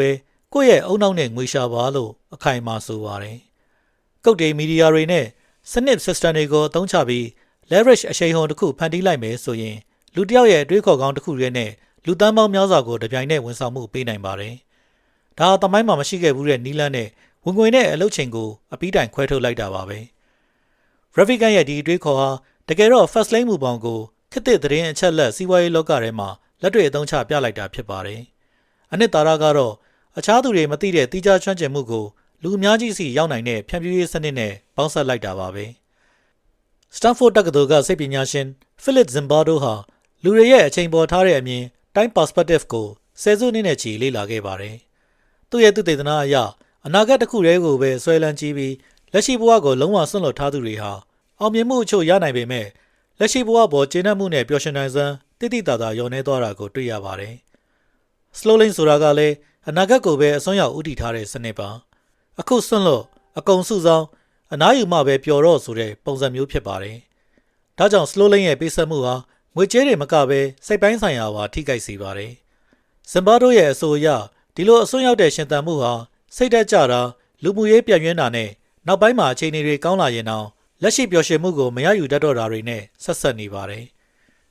ကျွမ်းကျင်မှုနဲ့ဝင်ငွေရှာနိုင်စွမ်းအတူတူပဲဖြစ်တဲ့လူနှစ်ယောက်ကိုရှင်းကြည့်ရအောင်။ Person A ကတော့သူ့ရဲ့ငွေကြေးကိုလူနေမှုအဆင့်တန်းအမြင့်ဆုံးဖြစ်ဖို့ပဲသုံးပါတယ်။အခန်းကျယ်ကြီးနဲ့နေတယ်၊ကားအသစ်စီးတယ်။စားသောက်ဆိုင်ကောင်းကောင်းနေမှာအမြဲစားတယ်။ဒါကြောင့်သူ့ရဲ့လစဉ်ကုန်ကျစရိတ်ဟာလက်ရှိရနေတဲ့လစာနဲ့အမြဲတမ်းကပ်နေပါတယ်။ Person B ကတော့သူ့ရဲ့ငွေကြေးတာဝန်ဝတ္တရားတွေကိုတမင်တကာကျင့်မြောက်အောင်ထားပါတယ်။အသင့်အခန်းမှာပဲနေတယ်။ကားအဟောင်းပဲစီးတယ်။လိုအပ်မှာပဲသုံးတယ်။ဒါကြောင့်သူ့ရဲ့ကုန်ကျစရိတ်ဟာ Person A ရဲ့တဝက်ပဲရှိပါတယ်။9နှစ်ကြာတဲ့အခါမှာတော့နှစ်ယောက်စလုံးဟာကိုယ်ပိုင် first lane လုပ်ငန်းကိုအချိန်ပြည့်လုပ်ဖို့အလုပ်ထွက်တဲ့မထွက်တဲ့ဆုံးဖြတ်ရမယ့်အချိန်ရောက်လာပါတယ်။ Person A မှာအလုပ်ထွက်ဖို့ရွေးချယ်ခွင့်မရှိပါဘူး။သူ့ရဲ့မြင့်မားတဲ့အသုံးစရိတ်တွေကြောင့်လစာကိုလက်လွတ်လို့မရနိုင်လို့ပါ။ Person B ကတော့စုထားတဲ့ငွေနဲ့တွေ2နှစ်လောက်အေးဆေးရပ်တည်နိုင်တာကြောင့်ဒီခြေလမ်းကိုရဲရဲဝံ့ဝံ့လှမ်းနိုင်ခဲ့ပါတယ်။ဒီလွတ်လပ်မှုဟာ Person B ရဲ့ပါရမီကြောင့်မဟုတ်ဘဲငွေကြေးကိုစနစ်တကျစီမံခန့်ခွဲခဲ့လို့ရလာတာပါ။ဒါဟာဘယ်စင်းစရာမှမမြင်ရပေမဲ့အနှစ်သာရအားဖြင့်တော့အားကောင်းဆုံးကြွယ်ဝမှုတိဆောက်ခြင်းပုံစံတစ်မျိုးပဲဖြစ်ပါတယ်။ဒီနေရာမှာ Martin Seligman ရဲ့သင်ယူထားသောအကူအညီမဲ့ခြင်း Lump helplessness ဆိုတဲ့သဘောတရားကအရေးကြီးပါတယ်။လူတွေဟာအခြေအနေတစ်ခုမှာအချိန်ချင်းပိတ်မိနေတဲ့အခါထွက်ပေါက်ရှိနေရင်တော့မထွက်တော့ပဲလက်လျှော့လိုက်တတ်ကြပါတယ်။ slow lane ရင်ကျေးမှုဟာလည်းမြန်ချမ်းသာဖို့မဖြစ်နိုင်ဘူးဆိုတဲ့သတင်းစကားတွေနဲ့ကျွန်တော်တို့ကိုအကူအညီမဲ့အောင်လှုပ်ထားတတ်ပါတယ်။စာရေးဆရာဒီမာကိုရဲ့ယူဆကတော့ဒီလိုယူဆဟောင်းတွေကိုချိုးဖျက်ဖို့ပါ။ထွက်ပေါက်တွေဟာအမှန်တကယ်ရှိနေပြီးမတူညီတဲ့ရလဒ်တစ်ခုရဖို့အတွက်ဒါဟာဖြစ်နိုင်တယ်လို့စတင်ယုံကြည်ဖို့ပဲလိုအပ်တာဖြစ်ပါတယ်။ကိုယ့်ဘဝကိုပြန်ဆက်စစ်ကြည့်ဖို့ဒီမေးခွန်းလေးတွေကိုဖြေကြည့်ပါဦး။လက်ရှိလူနေမှုပုံစံဟာသတိရှိရှိနဲ့ကိုယ်တိုင်ရွေးချယ်ထားတဲ့ပုံစံလား။ဒါမှမဟုတ်ရသမျှဝင်ငွေပေါ်မူတည်ပြီးကုန်ကျစရိတ်တွေကအလိုအလျောက်လိုက်ကျပြန့်လာတာလားဆိုတာသေချာစဉ်းစားကြည့်ပါ။အကယ်၍လစဉ်ကုန်ကျစရိတ်တွေကို30%ခန့်ရှော့ချနိုင်ခဲ့ရင်အလုပ်တစ်ခုကိုစွန့်စားလုပ်ကိုင်နိုင်မဲ့စွန့်စားနိုင်စွမ်း risk capacity ဘယ်လောက်ထိတိုးတက်လာမလဲ။လက်ရှိမှာငွေကြေးဒါမှမဟုတ်အချိန်ကြောင့်ငါမတတ်နိုင်သေးဘူးလို့ဘေးဖယ်ထားတဲ့အရာတွေကဘယ်အရာကိုစမ်းသပ်လှုပ်ဆောင်ကြည့်ချင်ပါသလဲ။ကိုယ့်ရဲ့လွတ်လပ်မှုကိန်းဂဏန်း freedom number ကိုအရင်တွက်ချက်ကြည့်ပါ။ဒါဟာဟဲ့ရန်တွေမပါဘဲတက်တောင့်တက်တာနဲ့အမှန်တကယ်ရည်တည်ဖို့လိုအပ်တဲ့အနည်းဆုံးလစဉ်ဝင်ငွေဖြစ်ပါတယ်။ပြီးရင်တော့လက်ရှိစုဆောင်းငွေဟာဒီကိန်းဂဏန်းအတိုင်းဆိုရင်ဘယ်နှလားအထိခံမလဲဆိုတာတွက်ချက်ရပါမယ်။အဲ့ဒီရလဒ်ဟာပြေးလန်း runway ဖြစ်ပြီးလက်ရှိပိုင်ဆိုင်ထားတဲ့လွတ်လပ်မှုအတိုင်းအတာလည်းဖြစ်ပါတယ်။လူများစုတက်တော့ဒီကိန်းဂဏန်းဟာစိတ်ပြတ်စရာကောင်းလောက်အောင်သိငယ်နေတတ်ပါတယ်။ဒါပေမဲ့အဲ့ဒီလိုစိတ်မသက်မသာဖြစ်ရတာဟာအဖိုးတန်တဲ့အချက်လက်ပါပဲ။အစဉ်အလာယူဆတွေကတာဝန်သိတတ်မှုဆိုတဲ့ခေါင်းစဉ်နဲ့လူတစ်ယောက်ရဲ့တန်ဖိုးရှိတဲ့အချိန်ကိုခိုးယူသွားတာပါ။တကယ်တမ်းမှာတော့အဲ့ဒီတာဝန်သိတတ်မှုဆိုတာ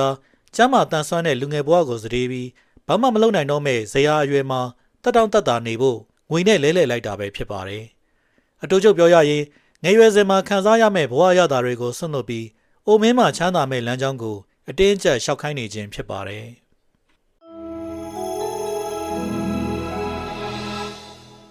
စာရေးဆရာဒီမာကိုရဲ့ယူဆကအယိုးရှင်းဆုံးနဲ့အထီရောက်ဆုံးပါ။စီးပွားရေးလောကမှာငွေကြေးဟာစားသုံးသူစီကနေထုတ်လုပ်သူစီကိုပဲအမြဲတမ်းစီးဆင်းပါတယ်။လူများစုဟာဒီစီးဆင်းမှုရဲ့မှားယွင်းတဲ့ဘက်ချမ်းငွေထွက်တဲ့ဘက်မှာပဲဘဝကိုကုန်ဆုံးနေကြတာပါ။ခြားနာချက်ကိုဒီလိုကြည့်နိုင်ပါတယ်။စားသုံးသူကပစ္စည်းဝယ်တယ်ထုတ်လုပ်သူကဖန်တီးရောင်းချတယ်။စားသုံးသူကကြော်ညာကြည့်တယ်ထုတ်လုပ်သူကကြော်ညာကိုရေးသားပြီးငွေရှာတယ်။စားသုံးသူက app သုံးတယ်ထုတ်လုပ်သူက app တိဆောက်ပြီးဝင်ငွေရှာတယ်။စားသုံးသူကသင်တန်းတက်တယ်ထုတ်လုပ်သူကသင်ရိုးဆွဲပြီးသင်တန်းကြီးရယူတယ်။ဒါဟာပစ္စည်းဝယ်တာကိုရမယ်လို့ဆိုလိုတာမဟုတ်ပါဘူး။ဒါပေမဲ့ကိုယ့်ရဲ့စီးပွားရေးလှုပ်ဆောင်ချက်မှာဖန်တီးရာထက်လက်ခံစားသုံးတာကပိုများနေသူရတော့ကြွယ်ဝမှုကိုမတိဆောက်နိုင်ပါဘူး။သုံးဆွဲလိုက်တဲ့ငွေတိုင်းဟာအခြားသူကိုချမ်းသာအောင်ဝိုင်းကူပေးလိုက်တာဖြစ်တယ်လို့စားသုံးမှုမှာပဲအချိန်ကုန်နေရင်ကိုယ်ပိုင်တစ်ခုခုတိဆောက်ဖို့အခွင့်အရေးဆုံးရှုံးသွားတာနဲ့အတူတူပါပဲ။ဒါကြောင့်ဘာဝယ်ရမလဲဆိုတဲ့စားသုံးသူအတွေးထက်ဘာဖန်တီးပေးနိုင်မလဲဆိုတဲ့ထုတ်လုပ်သူစိတ်ဓာတ်ကိုပြောင်းလဲဖို့လိုအပ်ပါတယ်။ထုတ်လုပ်သူစိတ်ဓာတ်ဆိုတာအပြုတ်မှုတွေမပြောင်းလဲခင်အမြင်ကိုအရင်ဆုံးပြောင်းလဲလိုက်တာပါ။ ဈေးကွက်ထဲမှာအရာတစ်ခုခုနဲ့ကြုံတိုင်းငါကဒီရောင်းဝယ်ရဲ့အခြားတစ်ဖက်ရောင်းသူဘက်မှာရှိနေနိုင်မလားလို့အမြဲမေးရမယ့်အလေးအထားဖြစ်ပါတယ်။ဥပမာအားဖြင့်ဟင်းရဝန်ဆောင်မှုတစ်ခုကိုဝယ်ယူတဲ့အခါဒါကိုနီးလန်းအသစ်နဲ့ပြန်ဖြန့်ဖြူးလို့ရမလားဆိုပြီးစဉ်းစားတာမျိုး။ app တစ်ခုအတွက်ငွေပေးချေတဲ့အခါပိုကောင်းတဲ့ app ကိုကိုယ်တိုင်တည်ဆောက်နိုင်မလားလို့တွေးကြည့်တာမျိုး။သင်တန်းတက်တဲ့အခါနောက်ပိုင်းမှာကိုယ်တိုင်ပြန်သင်ပေးလို့ရမလားဆိုပြီးကြံစတာမျိုးပါ။စားသုံးသူတူကထုတ်ကုန်ကိုပဲမြင်တတ်ပေမဲ့ထုတ်လုပ်သူတူကတော့ဈေးကွက်ရဲ့လိုအပ်ချက် market signal ကိုမြင်ပါတယ်။ဒီလိုကွဲပြားတဲ့အမြင်ကိုနှစ်ပေါင်းများစွာဆွဲမြင့်အောင်ကျင့်သုံးသွားမယ်ဆိုရင်အစပြုတဲ့အချိန်ချင်းတူရင်တော့ငွေကြေးဆိုင်ရာရလဒ်တွေကတော့တိတိတတ်တာကွဲပြားသွားမှာပါ။စာရေးဆရာဒီမာကိုက TV ကြည့်နေရင်သူ့အမြင်ပြောင်းလဲသွားတဲ့အဖြစ်အပျက်တစ်ခုကိုပြောပြထားပါတယ်။ကြည့်လိုက်တဲ့ကြော်ညာတိုင်းဟာတခြားသူတယောက်ရဲ့ first lane လမ်းကြောင်းမြန်အတွက်ဖြစ်နေတာကိုသတိထားမိသွားတာပါ။ကြည့်ရှုသူကအချိန်ပေးပြီးထိုင်ကြည့်နေချိန်မှာကြော်ညာရှင်ကတော့ရုပ်သံဌာနကနေတဆင့်ရရှိလာတဲ့ကြည့်ရှုသူတွေရဲ့အာရုံစိုက်မှုကိုအသုံးချပြီးငွေရှာနေပါတယ်။ဒီနေရာမှာရုပ်သံဌာနရုပ်ရှင်ထုတ်လုပ်ရေးနဲ့ကြော်ညာ agency တွေဟာထုတ်လုပ်မှုဆက်ရန်နေရတွေအဖြစ်အလုပ်လုပ်နေကြတာပါ။ဒီလုပ်ငန်းစဉ်တစ်ခုလုံးမှာအငြိမ်ထိုင်ကြည့်နေသူကလွဲရင်ကျန်တဲ့သူအလုံးဟာဒီရောင်းဝယ်ကနေကြွယ်ဝမှုကိုတည်ဆောက်နေကြပါတယ်။တကယ်တော့ကြည့်ရှုသူရဲ့အာရုံစိုက်မှုဟာသူတို့အတွက်ရောင်းကုန်ဖြစ်တဲ့ကုန်ကျန်းတစ်ခုပါပဲ။မိမိရဲ့အာရုံစိုက်မှုကိုတခြားသူတွေကစီးပွားရေးတွက်ချေကိုက်အောင်အသုံးချနေကြတယ်ဆိုတာကိုသိမြင်လာတာဟာထုတ်လုပ်သူစိတ်ဓာတ်ရဲ့အစပဲဖြစ်ပါတယ်။အန်ဒရူးကာနဂီဟာအသက်73နှစ်အရွယ်မှာအမေရိကန်ကိုငွေတပြားမှမပါဘဲရောက်လာတဲ့စကော့တလန်သားတဦးပါ။တစ်ပတ်ကို$1.2ပဲရတဲ့ဂွန်းဆက်ရုံအလုပ်သမားလေးအဖြစ်စတင်ခဲ့ပေမဲ့နောက်ပိုင်းမှာတော့ကမ္ဘာ့အချမ်းသာဆုံးပုဂ္ဂိုလ်တွေကတဦးဖြစ်လာခဲ့ပါတယ်။ဒါဟာအတိုင်းအတာကြီးမားတဲ့ထုတ်လုပ်သူစိတ်ဓာတ်ကိုလက်တွေ့အသုံးချခဲ့လို့ဖြစ်ပါတယ်။ကာနဂီဟာတန်တဲ့တံမဏိတွေကိုသူများတွေထက်ပိုမြန်ပိုကောင်းအောင်ဘယ်လိုထုတ်လုပ်မလဲဆိုတာကိုပဲအမြဲအာရုံစိုက်ခဲ့ပါတယ်။သူဟာစက်မှုဒေါ်လာရေးကထွက်လာတဲ့ပစ္စည်းတွေကိုဝယ်ယူသုံးစွဲနေသူမဟုတ်ဘဲအမေရိကန်နိုင်ငံတိုးတက်ဖို့လိုအပ်တဲ့အခြေခံအဆောက်အအုံကုန်ကျန်းတွေကိုထုတ်လုပ်ပေးခဲ့သူဖြစ်ပါတယ်။ကြွယ်ဝချမ်းသာမှုဆိုတာသူပေးစွမ်းနိုင်ခဲ့တဲ့ထုတ်လုပ်မှုပမာဏနဲ့အရေးသွေးပေါ်မူတည်ပြီးရရှိလာတဲ့တိုက်ရိုက်ရလဒ်ပဲဖြစ်ပါတယ်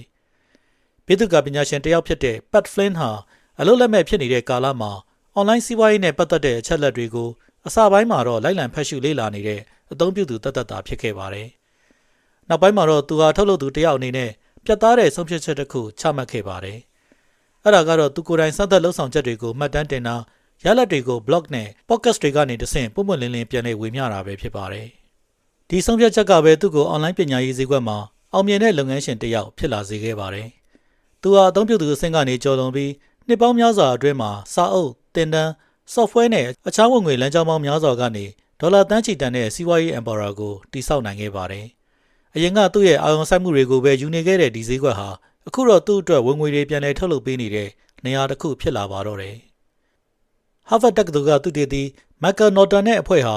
IKEA အကျိုးသက်ရောက်မှု IKEA effect ဆိုတဲ့စိတ်ဝင်စားစရာအချက်တစ်ခုကိုတွေ့ရှိခဲ့ပါတယ်။အဲ့ဒါကတော့လူတွေဟာကိုယ်တိုင်ဖန်တီးထားတဲ့အရာတွေအပေါ်မှာတကယ်အရေးသွေးကဘလို့ပဲဖြစ်ပါစေတံမိုးပိုထားတတ်ကြတာပါ။ IKEA ပရိဘောဂတွေကိုကိုယ်တိုင်တက်ဆင်တဲ့သူဟာတခြားသူတက်ဆင်ပေးထားတာထက်ကိုယ့်လက်ရကိုပိုတံမိုးထားသလိုကိုယ်တိုင်ဖုတ်တဲ့ cookie ဟာလည်းပညာရှင်ဖုတ်တာတဲ့ပိုရတာရှိတယ်လို့ယူဆတတ်ကြပါတယ်။ဒီချက်ဟာစီးပွားရေးထက်ပိုရေးကြီးတဲ့အချက်တစ်ခုကိုပြသနေပါတယ်။တစ်ခုခုကိုဖန်တီးလိုက်တာဟာအဲ့ဒီအရာပေါ်ထားတဲ့အမြင်ကိုယ်တွေမဟုတ်ပဲမိမိကိုယ်ကိုတံမိုးထားမှု self value ကိုပါပြောင်းလဲစေတာပါ။ထုတ်လုပ်သူစိတ်ဓာတ်ရှိလာတဲ့အခါပြင်ပစီးပွားရေးအတွက်တည်းမကပဲကိုယ့်ရဲ့မိသူမိဝါဖြစ်ချောင်းသတ်မှတ်ချက် identity ကိုပါအသစ်ဖန်တီးလိုက်တယ်လို့ဖြစ်သွားပါတယ်။ကိုယ့်ရဲ့ခံယူချက်ကပိုင်ဆိုင်ရယူခြင်းထက်ဖန်တီးခြင်းအပေါ်မှာအခြေခံလာတဲ့အခါတွန်းအားတွေခက်ခဲတွေကိုကျော်လွှားနိုင်စွမ်းနေနဲ့ဘဝပေါ်ကျေနပ်မှုတွေဟာတိတိတတ်တာပြောင်းလဲလာမှာဖြစ်ပါတယ်။စိတ်ပျက်စရာကောင်းတဲ့ပစ္စည်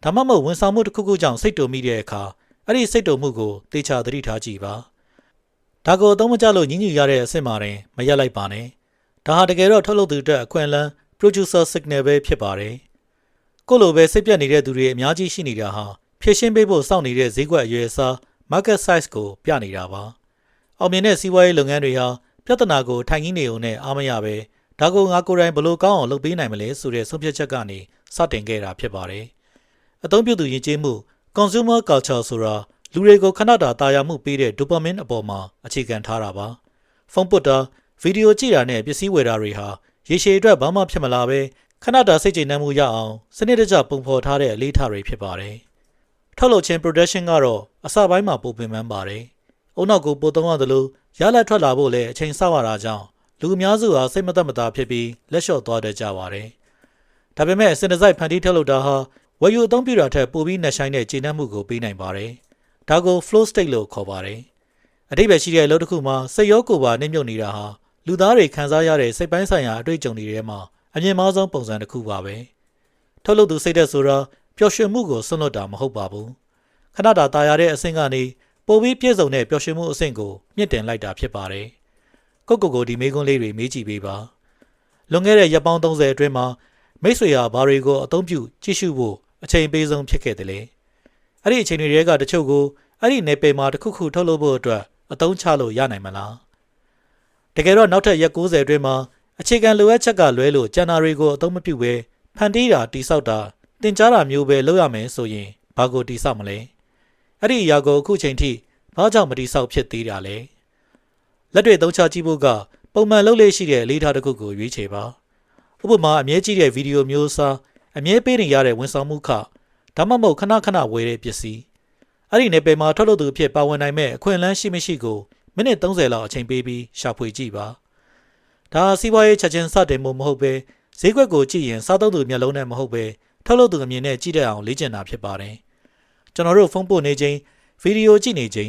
်ဒါမှမဟုတ်ပစ္စည်းဝယ်နေချိန်တိုင်းမှာအခြားတစ်ယောက်ရဲ့ချမ်းသာကြွယ်ဝရေးအစီအစဉ်ထဲမှာပါဝင်ကူညီပေးနေတာပါစီးပွားရေးအရာအခြားသူတွေရဲ့ first lane ထဲမှာပါဝင်နေရတာဟာရှောင်လွဲလို့မရပါဘူ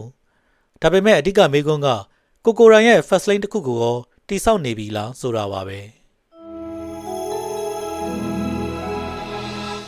ဲစာရေးဆရာဒီမာကိုရဲ့အကျိုးသက်ရောက်မှုနေရာမှာဟာချမ်းသာကြွယ်ဝမှုနဲ့ပတ်သက်တဲ့အမြင်ကိုအရင်းမြစ်ကနေပြောင်းလဲပစ်လိုက်တာပါ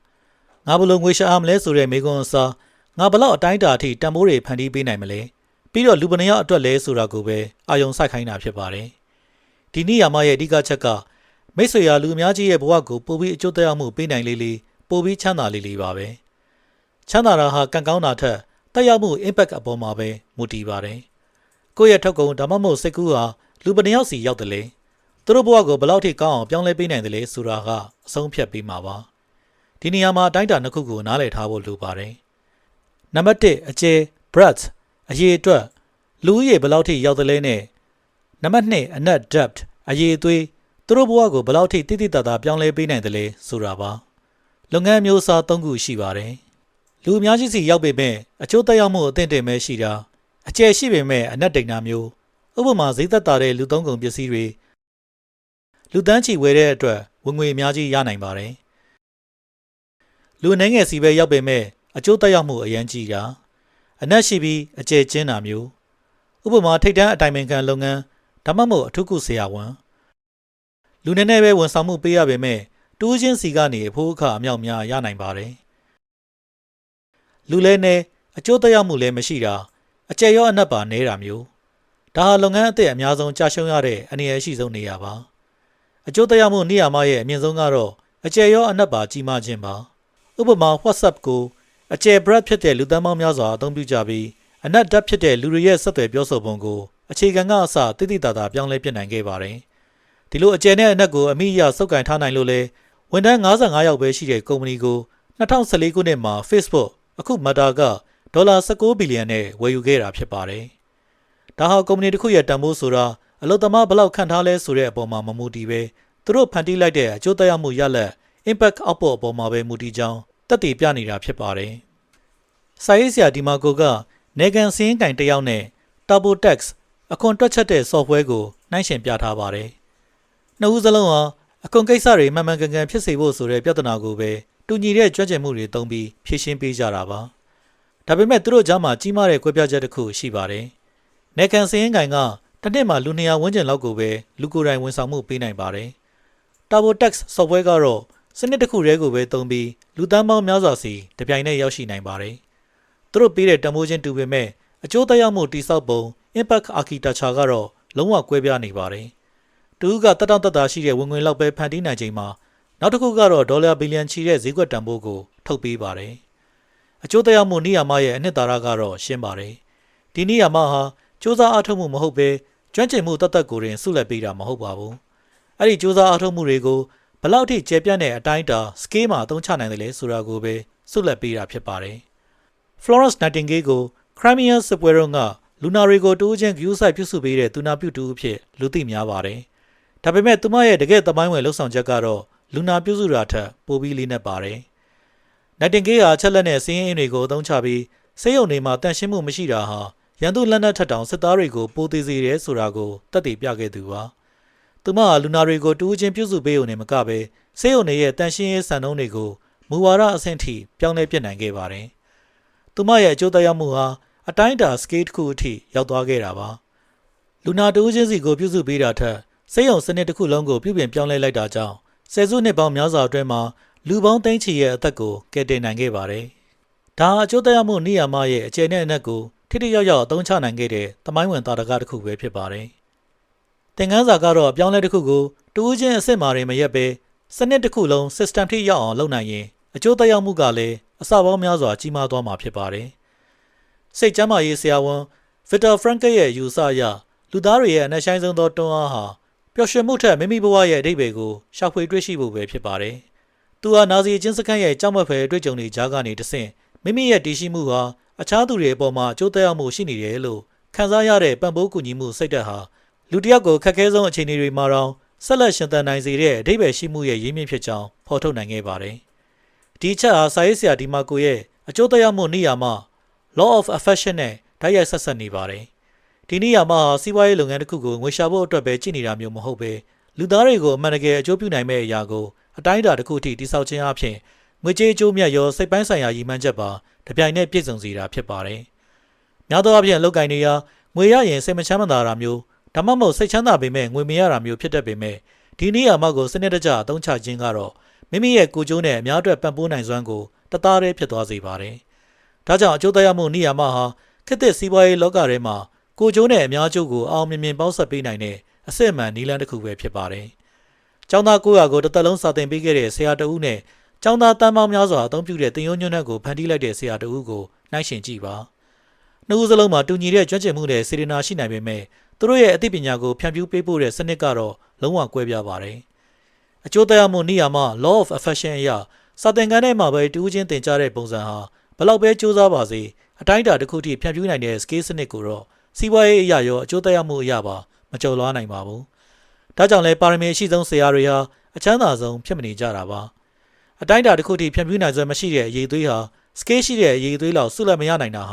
ာရှောင်လဲလို့မရတဲ့စီးပွားရေးနေရာမှာပဲဖြစ်ပါတယ်။အကျိုးသက်ရောက်မှုနေရာမှာ law of affection ဟာလူတော်တော်များများကြုံတွေ့ရတဲ့အဓိပ္ပာယ်ရှိတဲ့အလုပ်လုပ်မလားဒါမှမဟုတ်ငွေပဲရှာမလားဆိုတဲ့စိတ်ပိုင်းဆိုင်ရာအချက်တဲကိုဖြေရှင်းပေးပါတယ်။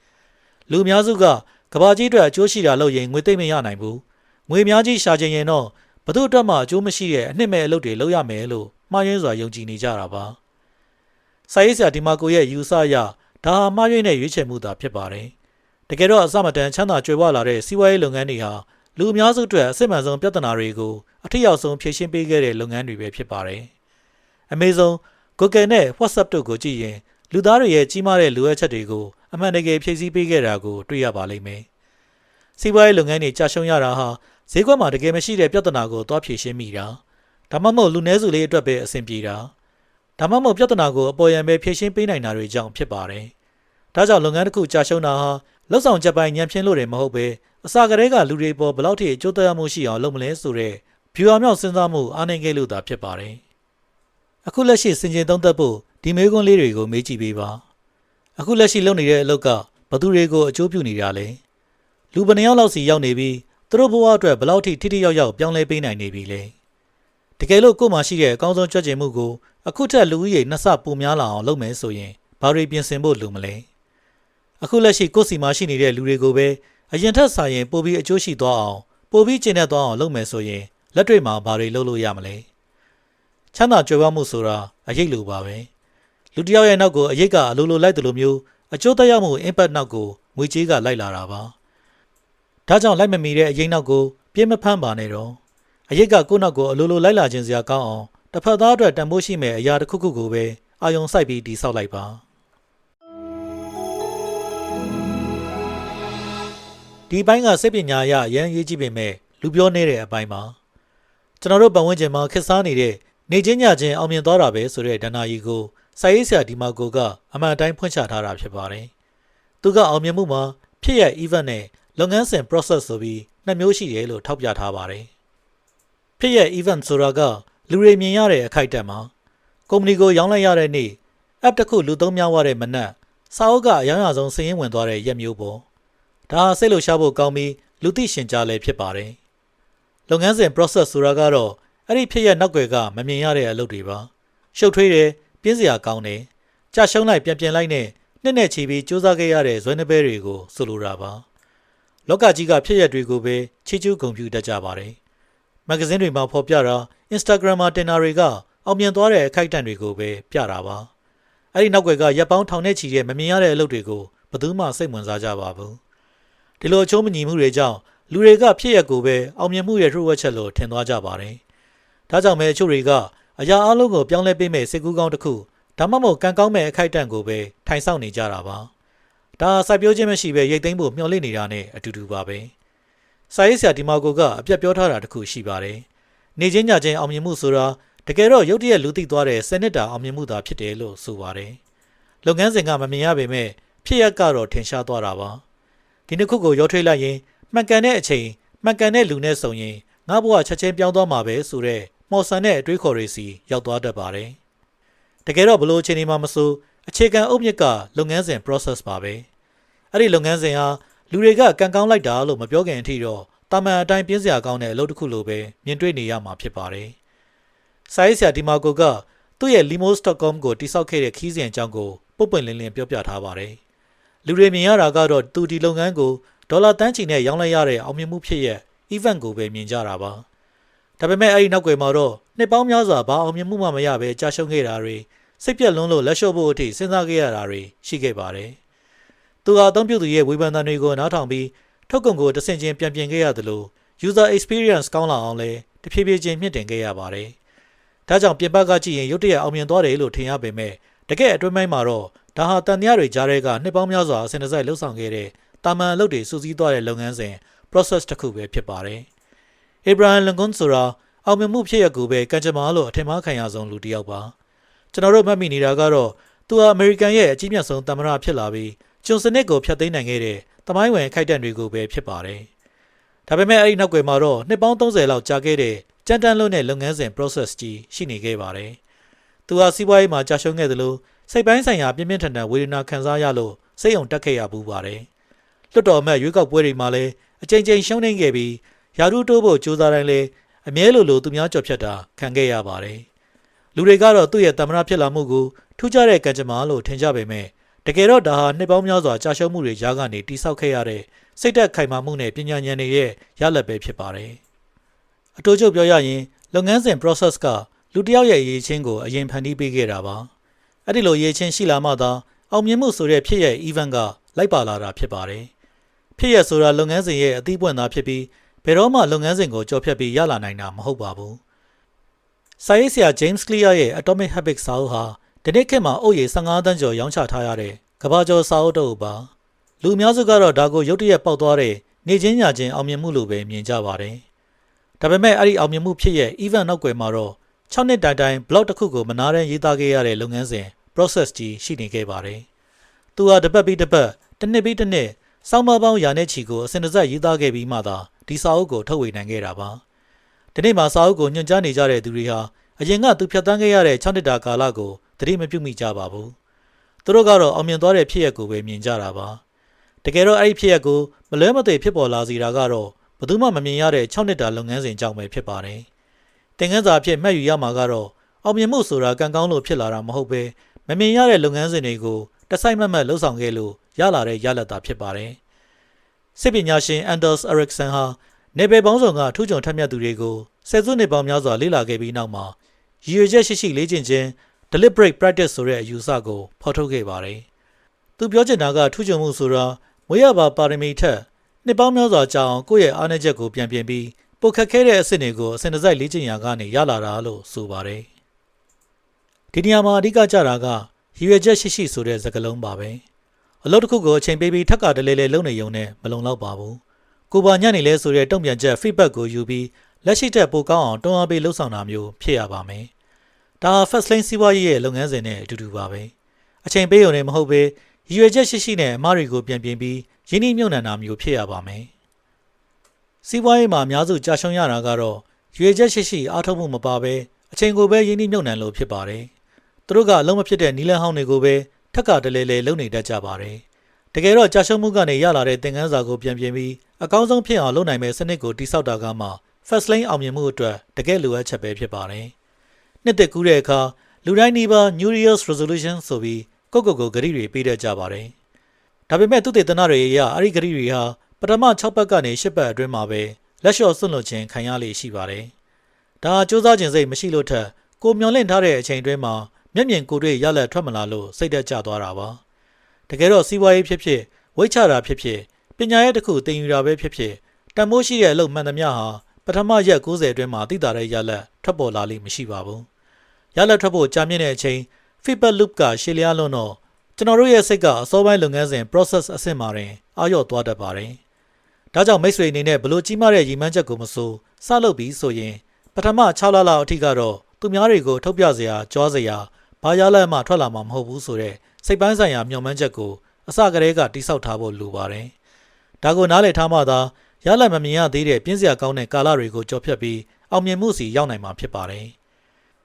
ဒီအခန်းအတွက်ကိုဆန်းစစ်တဲ့မိကွန်းကတော့သိတာတဲ့ရလက်တွေမြန်ထွက်မလာလို့မိတ်ဆွေနောက်ဆုံးဆွန့်လွတ်ခဲ့တဲ့အရေးကြီးတဲ့အလုပ်တစ်ခုကိုပြန်စဉ်းစားကြည့်ပါ။အဲ့ဒီလုပ်ငန်းစဉ် process ပေါ်မှာတကယ်တမ်းဘယ်လောက်ကြာအချိန်ပေးခဲ့လဲ။အကယ်၍သာလက်မလျှော့ပဲဆက်လုပ်ခဲ့ရင်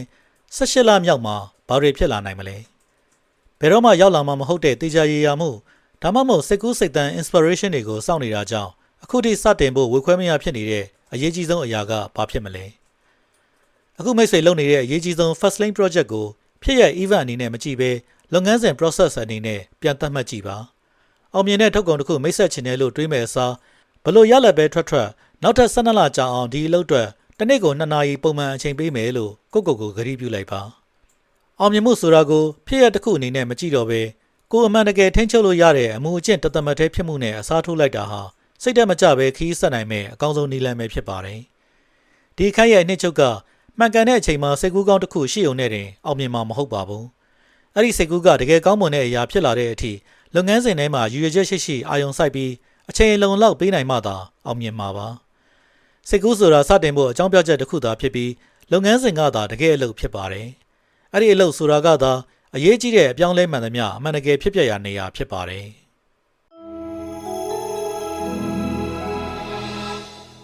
စာရေးဆရာဒီမာကိုရဲ့စာအုပ်ကိုလူတွေကချမ်းသာကြွယ်ဝဖို့နည်းပြရာတွေပေးတဲ့စာအုပ်လို့ပဲမြင်ကြတာများပါတယ်။ဒါပေမဲ့စိတ်ပညာရှင်တယောက်လိုတည်တည်ချာချာဖတ်ကြည့်မယ်ဆိုရင်ဒီစာအုပ်ဟာအမှန်တော့ကိုယ့်ရဲ့ဖြစ်တည်မှု identity ကိုအသွင်ပြောင်းလဲဖို့ရေးထားတာဆိုတာတွေ့ရမှာပါ။ site worker လမ်းလျှောက်သူ slow laner လမ်းကြောင်းနှိမ့်နဲ့ fast laner လမ်းကြောင်းမြန်ဆိုတာတွေဟာငွေကြေးအခြေအနေတသက်မဟုတ်ပါဘူး။ဒါတွေဟာစိတ်နေစိတ်ထားပုံစံတွေဖြစ်ပြီးတစ်ခုချင်းစီမှာကိုယ်ပိုင်ယုံကြည်မှုတွေပေါင်းသင်းဆက်ဆံရေးတွေနဲ့အလေးထားတွေရှိကြပါတယ်။ဥပမာ slow laner တယောက်ဟာအလုပ်ထဲမှာပဲငွေစုပြီးတပတ်ရက်ကားစီးရုံတွေမဟုတ်ပါဘူး။သူတို့ကဒီလိုလုပ်တာမှတာဝန်သိတာအခြားနည်းနဲ့ချမ်းသာဖို့ကြိုးစားတာကမစင်မကျင်လုပ်တာပဲလို့ကိုစိတ်ထဲမှာနဲ့ရှန်ယုံကြည်ထားကြတာပါ။ဒါကြောင့်ပဲ first lane အကြောင်းကိုစာအုပ်ကြီးတန်းအလို့ရနေသူတွေတောင်လက်တွေ့မှာမူကျင့်ပြောင်းဖို့ခဲရင်းနေကြတာပါ။အဲ့ဒီဘူးတုဒတွေကိုတုံမီရှစ်ဆက်ဖို့ဆိုရင်ကိုယ့်ရဲ့လက်ရှိဖြစ်တည်မှုကနေအခြားသူတယောက်ဖြစ်ပြောင်းလဲပြဖို့လိုအပ်လို့ပဲဖြစ်ပါတယ်။တနည်းပြောရရင်စားသုံးသူ consumer ဘဝကနေထုတ်လုပ်သူ producer ဘဝကိုစိတ်ရောကိုယ်ပါကူးပြောင်းဖို့လိုအပ်တာပါ။ first lane ကိုရှောက်လန်းနေဆိုတာနည်းပညာအသစ်တစ်ခုသင်ယူတာထက်ကိုယ့်ရဲ့ DNA ကိုပြောင်းလဲပစ်တာနဲ့ပိုတူပါတယ်။စားသုံးသူ consumer ဖြစ်ကနေဖန်တီးသူ producer ဖြစ်ပြောင်းလဲဖို့ကြိုးစားတဲ့အခါစိတ်ပိုင်းဆိုင်ရာအရာဘာလို့ချင်းချောက်မှုဖြစ်စေတယ်လဲဆိုရင်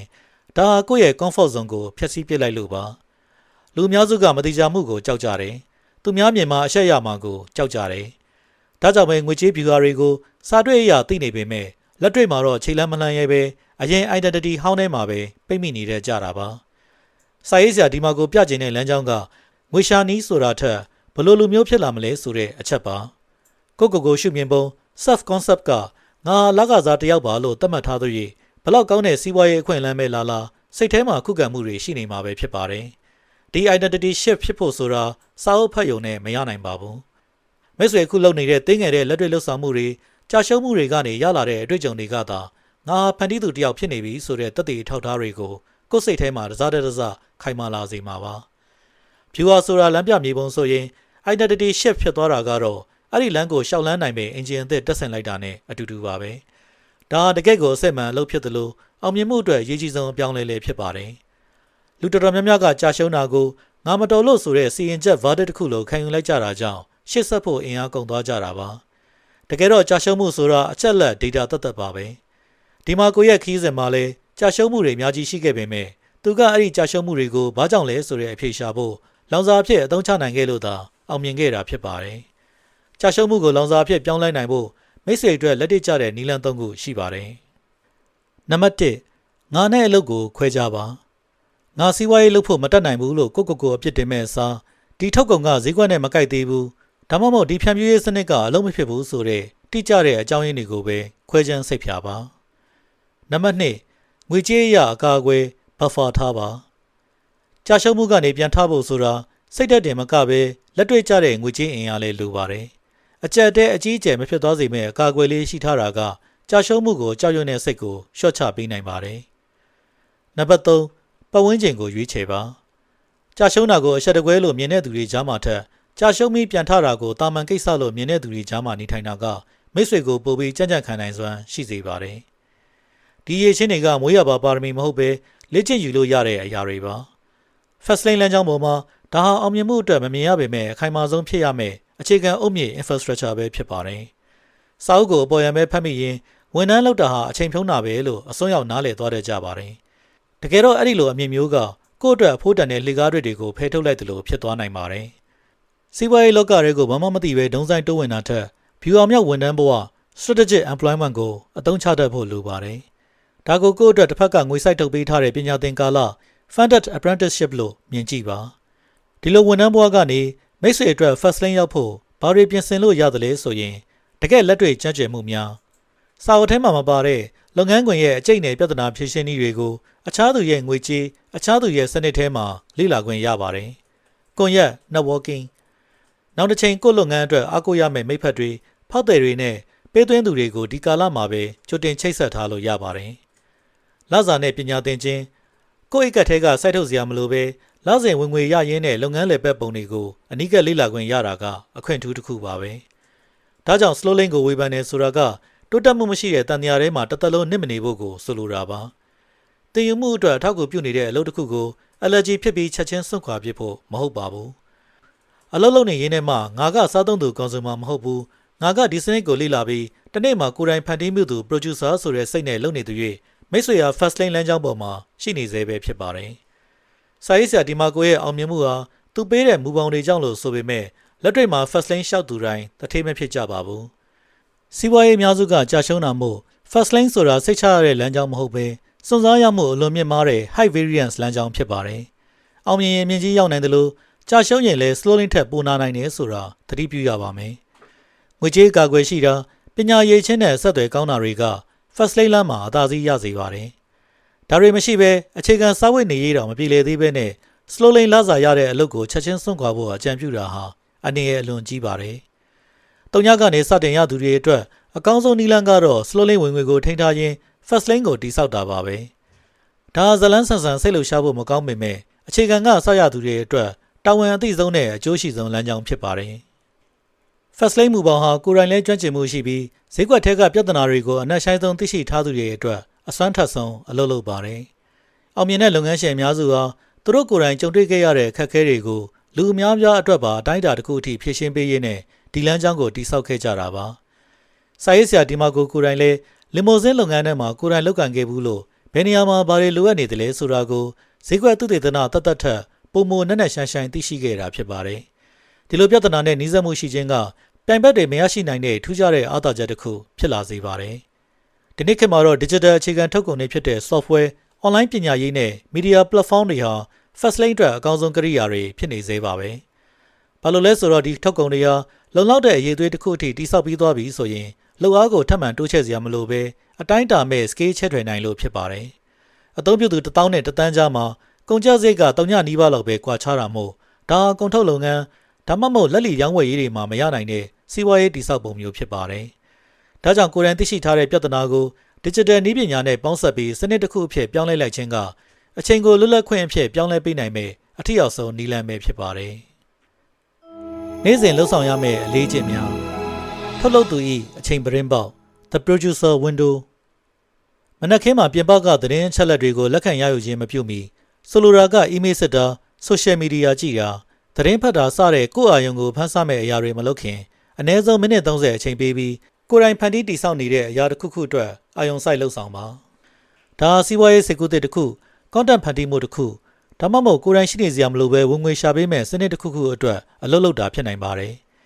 ်ဒီအချိန်ဟာတစ်နေ့တာရဲ့အာရုံစိုက်မှုတွေကိုတခြားသူတွေစီပေးလိုက်ရခြင်းမရှိသေးခင်ကိုယ့်ရဲ့ဖန်တီးနိုင်စွမ်းကိုအကာအကွယ်ပေးထားတဲ့အချိန်ဖြစ်ပါတယ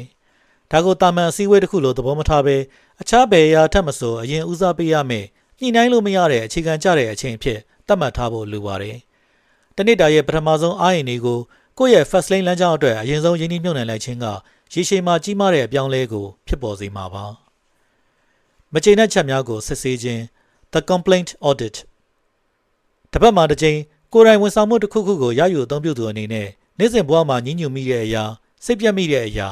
ာဒါမှမဟုတ်ဒီလိုလေးသာဖြစ်ခဲ့ရင်သိကောင်းမှာပဲလို့တောင်းတမိတဲ့အရာ၃ခုကိုချရေးပါကိုယ့်ရဲ့မကျေနပ်ချက်တိုင်းဟာဈေးကွက်ရဲ့အချက်ပြမှု market signal ဖြစ်နိုင်ပါတယ်ဆိုလိုတာကလိုအပ်ချက်တစ်ခုရှိနေပေမဲ့ဘယ်သူမှကောင်းကောင်းဖြည့်ဆည်းမပေးနိုင်သေးတဲ့အထောက်အထားပါပဲမကျေနပ်ချက်တိုင်းကစီးပွားရေးဖြစ်မလာနိုင်ပေမဲ့ကြီးမားတဲ့စီးပွားရေးလုပ်ငန်းတိုင်းကတော့တစုံတစ်ယောက်ရဲ့မကျေနပ်ချက်ကိုဖြေရှင်းပေးရကနေပဲစတင်ခဲ့တာပါကိုယ့်ရဲ့စိတ်ပြတ်မှုတွေကိုပြန်လည်စစ်ဆေးတဲ့အလေးကျင့်ဟာမျက်စိရှေ့မှာရှိနေတဲ့အခွင့်အလမ်းတွေကိုရှာဖွေဖော်ထုတ်တဲ့နည်းလမ်းပဲဖြစ်ပါတယ်ရယူအသုံးပြုမှုနဲ့ဖန်တီးမှုအချိုး The Consumer Producer Ratio နေ့စဉ်အိပ်ယာမွေးငယ်မှာကိုအပြစ်တင်တာမျိုးမဟုတ်ပဲရိုးသားစွာနဲ့ဒီနေ့နိုးနေတဲ့အချိန်တွေကဘလောက်ကိုအခြားသူတွေရဲ့အချက်အလက်ဒါမှမဟုတ်ထုတ်ကုန်တွေကိုကြည့်ရှုအသုံးပြုခြင်း consuming မှာကုန်ဆုံးခဲ့ပြီးဘလောက်ကိုတော့တစ်ခုခုဖန်တီးတည်ဆောက်ခြင်း creative မှာကုန်ဆုံးခဲ့တယ်လေဆိုတာကိုခန့်မှန်းကြည့်ပါလူအများစုကပထမဆုံးအချိန်တွက်ချက်ကြည့်တဲ့အခါအချိုးက95အချိုး9ဒါမှမဟုတ်ဒီထက်တောင်စိုးနေတာကိုတွေ့ရတတ်ပါတယ်အဓိကကိုယ့်အခြေအနေကိုသတိပြုမိဖို့ပါကိုတိကျစွာလေ့လာစောင့်ကြည့်ခြင်းဟာအလေးအကျင့်ပြောင်းလဲခြင်းရဲ့အစဖြစ်ပြီးအမှုအကျင့်ပြောင်းလဲခြင်းကမှတစ်ဆင့်ငွေကြေးဆိုင်ရာပြောင်းလဲမှုတွေဖြစ်ပေါ်လာမှာဖြစ်ပါတယ်အပတ်စဉ်လှုပ်ဆောင်ရမယ့်စိန်ခေါ်မှုများတစ်ပတ်မှာတစ်ကြိမ်မိတ်ဆွေရဲ့အလားအလာရှိဆုံးစီးပွားရေးစိတ်ကူးဒါမှမဟုတ် site project ကို next လို့ခေါ်တဲ့ NECST မူဝါဒ၅ချက်နဲ့တိုင်းတာစစ်ဆေးပါမူဝါဒတစ်ခုချင်းစီအတွက်ဒီစိတ်ကူးကလက်ရှိမှာအဲ့ဒီမူဝါဒကိုကျော်ဖြတ်နိုင်ရဲ့လားအကယ်၍ကြာရှုံးနေတယ်ဆိုရင်အောင်မြင်ဖို့အတွက်အတိအကျဘာတွေပြောင်းလဲဖို့လိုအပ်တယ်လဲဆိုတာကိုဒုတိယစာကြောင်းအနေနဲ့ချရေးပါအချိန်ကြာလာတဲ့အမျှဒီအလေးချင်းကမူဝါဒတွေကိုစာအုပ်ထဲကအချက်လက်တွေဖြစ်ကနေကိုယ့်ရဲ့ထုတ်ကုန်ကိုတိုးတက်စေမဲ့တကယ်လက်တွေ့လမ်းညွှန်ချက်တွေအဖြစ်ပြောင်းလဲပေးပါလိမ့်မယ်အပတ်တိုင်းကိုဒီမေးခွန်းကိုမေးကြည့်ပါငါရဲ့လုပ်ကအခုလောလောဆယ်လူဘယ်နှယောက်အပေါ်တက်ရောက်မှုရှိနေတယ်လဲဘလောက်အထိနည်းနည်းရှိုင်းတက်ရောက်မှုရှိတယ်လဲအဲ့ဒီနောက်မှာတော့တက်ရောက်မှုရဲ့အကျဲသို့မဟုတ်အနက်ကိုတိုးမြင့်စေမဲ့တိကျခိုင်မာတဲ့အပြောင်းလဲတစ်ခုကိုနောက်တစ်ပတ်အတွက်သတ်မှတ်လိုက်ပါချက်ချင်းကြီးမားတဲ့အပြောင်းလဲတွေကိုမရှာပါနဲ့ဖြည်းဖြည်းချင်းတိုးတက်ပြောင်းလဲမှုကိုသာအာရုံစိုက်ပါအကျဲနဲ့အနက်ဆိုတာတစ်ချိန်နဲ့ကြီးကြီးမားမားလှုပ်ဆောင်ခြင်းကြောင့်မဟုတ်ပဲအချိန်နဲ့အမျှဒီဇိုင်းမတ်အားထုတ်မှုကြောင့်သာစုဆောင်းမိလာတဲ့ရလဒ်တွေဖြစ်ပါတယ်စိတ်ပိုင်းဆိုင်ရာလေ့ကျင့်ခန်းတွေနဲ့နှက်ဆိုင်တဲ့အပြောင်းလဲတွေအတွက်စဉ်းကျင်စရာတွေကိုပုံမရှင်းလင်းစေဖို့အခုလိုပြန်လည်စူးစီးပေးလိုက်ပါတယ်စိတ်ပိုင်းဆိုင်ရာလေ့ကျင့်ခန်းများလမ်းပြမြေပုံအားယောဂရှာဖွေခြင်း The Roadmap Diagnosis တလမှာတစ်ကြိမ်ကိုယ့်ရဲ့ငွေကြေးအခြေအနေကိုဒဇိမ်းတစ်ယောက်ကလေ့လာသလိုမျိုးဗတ်လိုက်မှုမရှိဘဲရိုးသားစွာချရေးကြည့်ပါကိုလှုပ်ဆောင်နေတဲ့ပုံစံတွေဟာဘယ်လမ်းပြမြေပုံ roadmap နဲ့အကိုက်ညီဆုံးလဲဆိုတာကိုခိုင်လုံတဲ့အထောက်အထားတွေနဲ့သတ်မှတ်ပါကိုယ့်ရဲ့မူကျင့်တွေက first lane လမ်းကြောင်းနဲ့တသားတည်းဖြစ်သွားဖို့အတွက်လက်တွေ့မှာဘာတွေတိတိတတ်တာပြောင်းလဲဖို့လိုမလဲဆိုတာကိုစမ်းစစ်ပါလုပ်ငန်းစဉ်ပေါ်ဂတိကဝတ်ပြုခြင်း the process commitment ကံကောင်းမဲ့အခိုက်အတန့်ဒါမှမဟုတ်ရုတ်တရက်ပေါက်သွားမဲ့ဖြစ်ရဲ့ event တွေကိုစောင့်မျှော်နေမိတယ်လို့သတိပြုမိတိုင်းအဲ့ဒီမျှော်လင့်ချက်ကိုလုပ်ငန်းစဉ်ဆိုင်ရာမေးခွန်းနဲ့ချက်ချင်းအစားထိုးလိုက်ပါဒီအလုပ်မှာခုချက်ချင်းလုပ်ရမယ့်အသိငယ်ဆုံးနဲ့အတိအကျဆုံးခြေလှမ်းကဘာလဲလို့ကိုမေးပါဖြစ်ရက်ကိုမျှော်လင့်တာကစောင့်စားခြင်းကိုပဲဖြစ်ပေါ်စေပြီးလုပ်ငန်းစဉ်ကိုအာရုံစိုက်တာကမှလက်တွေ့လှုပ်ဆောင်မှုကိုဖြစ်ပေါ်စေတာပါထင်ရှားတဲ့အပြောင်းလဲအတွက်စင်ကျင်သုံးသပ်ဖို့မေးခွန်းများအကယ်၍မနှက်ဖြတ်မှာအလုပ်ကိုအပြီးတိုင်ရနာလိုက်ရင်တောင်မှလူတွေကိုဆက်လက်အကျိုးပြုနေမဲ့ဘလို့တန်ဖိုး value မျိုးကိုဖန်တီးခဲ့ပြီးပြီလေကိုယ့်ရဲ့ပတ်ဝန်းကျင်မှာငွေရှာယုံနေမဟုတ်ပဲစနစ် system တစ်ခုကိုတည်ဆောက်နေသူဘယ်သူရှိလဲသူတို့စီကနေဘလို့အတိအကျသင်ခန်းစာတွေရနိုင်မလဲကို ကိုယ့်ရဲ့ချမ်းသာကြွယ်ဝမှုပေါ်ယုံကြည်ချက်တွေဟာကိုယ်တိုင်စဉ်းစားရွေးချယ်ခဲ့တာလားဒါမှမဟုတ်ပတ်ဝန်းကျင်နဲ့ပညာရေးစနစ်ကရက်သွင်းပေးလိုက်တဲ့အယူအဆတွေလားအကယ်၍နောက်ထပ်3နှစ်အတွင်းမှာစာဝတ်နေရေးအတွက်စိုးရိမ်စရာမလိုဘူးလို့တေချာပေါက်သိထားရင်ဘာကိုတိဆောက်မလဲအခုလက်ရှိမှာအဲ့ဒါကိုမတိဆောက်ဖြစ်အောင်တားဆီးထားတဲ့အရာကဘာလဲအခုပဲကျွန်တော်တိဆောက်နေပါပြီလို့ယုံကြည်ချက်ရှိရှိပြောနိုင်ဖို့လက်တွေ့မှာဘာတွေပြောင်းလဲပြရမလဲဒီမျိုးကနေရာကိုယ့်ရဲ့တွေးခေါ်တွေကိုလမ်းကြောင်းဟောင်းကနေ first lane လမ်းကြောင်းသစ်စီကိုဥတီပေးနိုင်မဲ့အားကောင်းတဲ့စိတ်ပိုင်းဆိုင်ရာကိရိယာတွေပဲဖြစ်ပါတယ် The Millionaire First Lane စာအုပ်ဟာအပေါ်ယံအပြင်ချမ်းသာကြွယ်ဝမှုအတွက်ဈေးကွက်တင်ထားတဲ့ viewer စာအုပ်တအုပ်လို့ထင်ရပေမဲ့သူ့ရဲ့အစစ်မှန်သတင်းစကားကတော့မိတ်ဆွေရဲ့ရွေးချယ်မှုတွေနဲ့အစားထိုးလို့မရတဲ့အချိန်ကြားကဆက်ဆက်မှုပဲဖြစ်ပါတယ်မိတ်ဆွေပိုင်ဆိုင်သမျှတွေမှာအဖိုးတန်ဆုံးဖြစ်တဲ့လူငယ်ဘဝနှစ်ကာလတွေကျမ်းမာရေးနဲ့ဖန်တီးနိုင်စွမ်းတွေကိုတန်ဖိုးဖြတ်ပြီးလဲလှယ်မပြစ်မိဖို့ဒီစာအုပ်ကအရေးတကြီးသတိပေးနေတာပါစာရေးဆရာဒီမာကိုဟာအဆုံးစွန်အားဖြင့်ဂုဏ်သိက္ခာအကြောင်းကိုပြောဆိုနေခြင်းဖြစ်ပြီးဘဝကိုအမင်းမစွမ်းဖြစ်မှရှင်သန်ဖို့ရွှေ့ဆိုင်မထားဘဲအခုကတည်းကပိုင်ဆိုင်ခွင့်ရအောင်ကြိုးစားခြင်းသူများလုပ်တာကိုလိုက်ကြည့်အသုံးပြုသူအဖြစ်ကနေလောကကြီးအတွက်အတမိုးတစ်ခုခုဖန်တီးပေးသူအဖြစ်ယက်တည်ခြင်းနဲ့ကိုယ့်ရဲ့ငွေကြေးအခြေအနေကိုစင်ကြင်မပေးဘဲအမှန်တိုင်းရင်ဆိုင်ပြုပြင်ခြင်းတို့ဟာလူတစ်ယောက်ရဲ့စစ်မှန်တဲ့ဂုဏ်သိက္ခာတွေပဲဖြစ်ပါတယ်ဒီစာအုပ်ဟာချမ်းသာဖို့အတွက်တည်းမဟုတ်ဘဲမိတ်ဆွေရဲ့အချိန်နဲ့ဘဝကိုမိတ်ဆွေကိုယ်တိုင်အပြည့်အဝပိုင်ဆိုင်ခွင့်ရဖို့အတွက်လှုံ့ဆော်ပေးနေတဲ့လက်ဆွဲစာအုပ်ပဲဖြစ်ပါတယ်ဒီစာအုပ်ရဲ့အနက်ရှိုင်းဆုံးသတင်းစကားဟာချမ်းသာအောင်လုပ်ဖို့ဆိုတာထက်ကိုယ်တိုင်ပါဝင်ကစားနေရတဲ့ဘဝကင်းရဲ့တိဆောက်ပုံကိုသတိပြုမိဖို့ပဲဖြစ်ပါတယ်လူများစုဟာအစဉ်လာရလက်ခံထားတဲ့ဒီဇိုင်းကလေးကမမျှမတဖြစ်နေတဲ့ဂိမ်းဟောင်းတစ်ခုကိုဆန်းစစ်ခြင်းမရှိဘဲဇက်တိုက်ကစားနေကြတာပါ2017ခုနှစ်ကထက်စာရင်အခု2026ခုနှစ်မှာဒီသတင်းစကားကပိုပြီးတော့အရေးကြီးလာပါတယ်ဘာလို့လဲဆိုတော့ first lane တိဆောက်ဖို့လိုအပ်တဲ့ digital platform တွေနဲ့နည်းပညာတွေကပိုပြီးလက်လန်းမိလာသလိုတစ်ဖက်မှာလည်းလမ်းကြောင်းတွေ slow lane ရဲ့အခြေအနေတွေဖြစ်တဲ့ပင်စင်လာစာမရေရိုင်မှုနဲ့ AI နည်းပညာကြောင့်အလုပ်ကိုင်တွေအစားထိုးခံရမှုတွေကပိုပြီးစိတ်မချရတော့လို့ပဲဖြစ်ပါတယ်အရင်ကချမ်းသာကြွယ်ဝမှုနဲ့ပတ်သက်ပြီးမှန်ကန်တယ်လို့ယူဆခဲ့တဲ့ရိုးရာယူဆတွေဟာ2026ခုနှစ်ရဲ့လက်တွေ့ဘဝမှာပြိုလဲပျက်စီးနေပြီဆိုတာအလုံးအသိပဲဖြစ်ပါတယ်။ဒါကြောင့်အခုချိန်မှာအဓိကကျတဲ့မေးခွန်းကမိတ်ဆွေအတွက်လမ်းပြမြေပုံအသစ်လိုအပ်နေသလားဆိုတာမဟုတ်ပါဘူး။အမှန်တရားကိုဖော်ပြနေတဲ့အဲ့ဒီမြေပုံအသစ်ကိုကြည့်ဖို့မိတ်ဆွေမှာအမှန်တကယ်ဆန္ဒရှိရဲ့လားဆိုတဲ့အချက်သာဖြစ်ပါတယ်။အချုပ်အားဖြင့်ဆိုရရင်ဒီစာအုပ်ဟာခက်မမီတော့တဲ့စနေဟောင်းထဲမှာပိတ်မိနေတာကိုသတိပြုမိစေပြီးခက်တဲ့ရဲ့အခွင့်အလမ်းတွေကိုအမိအယဆုပ်ကိုင်ဖို့လှုံ့ဆော်ပေးနေတာဖြစ်ပါတယ်။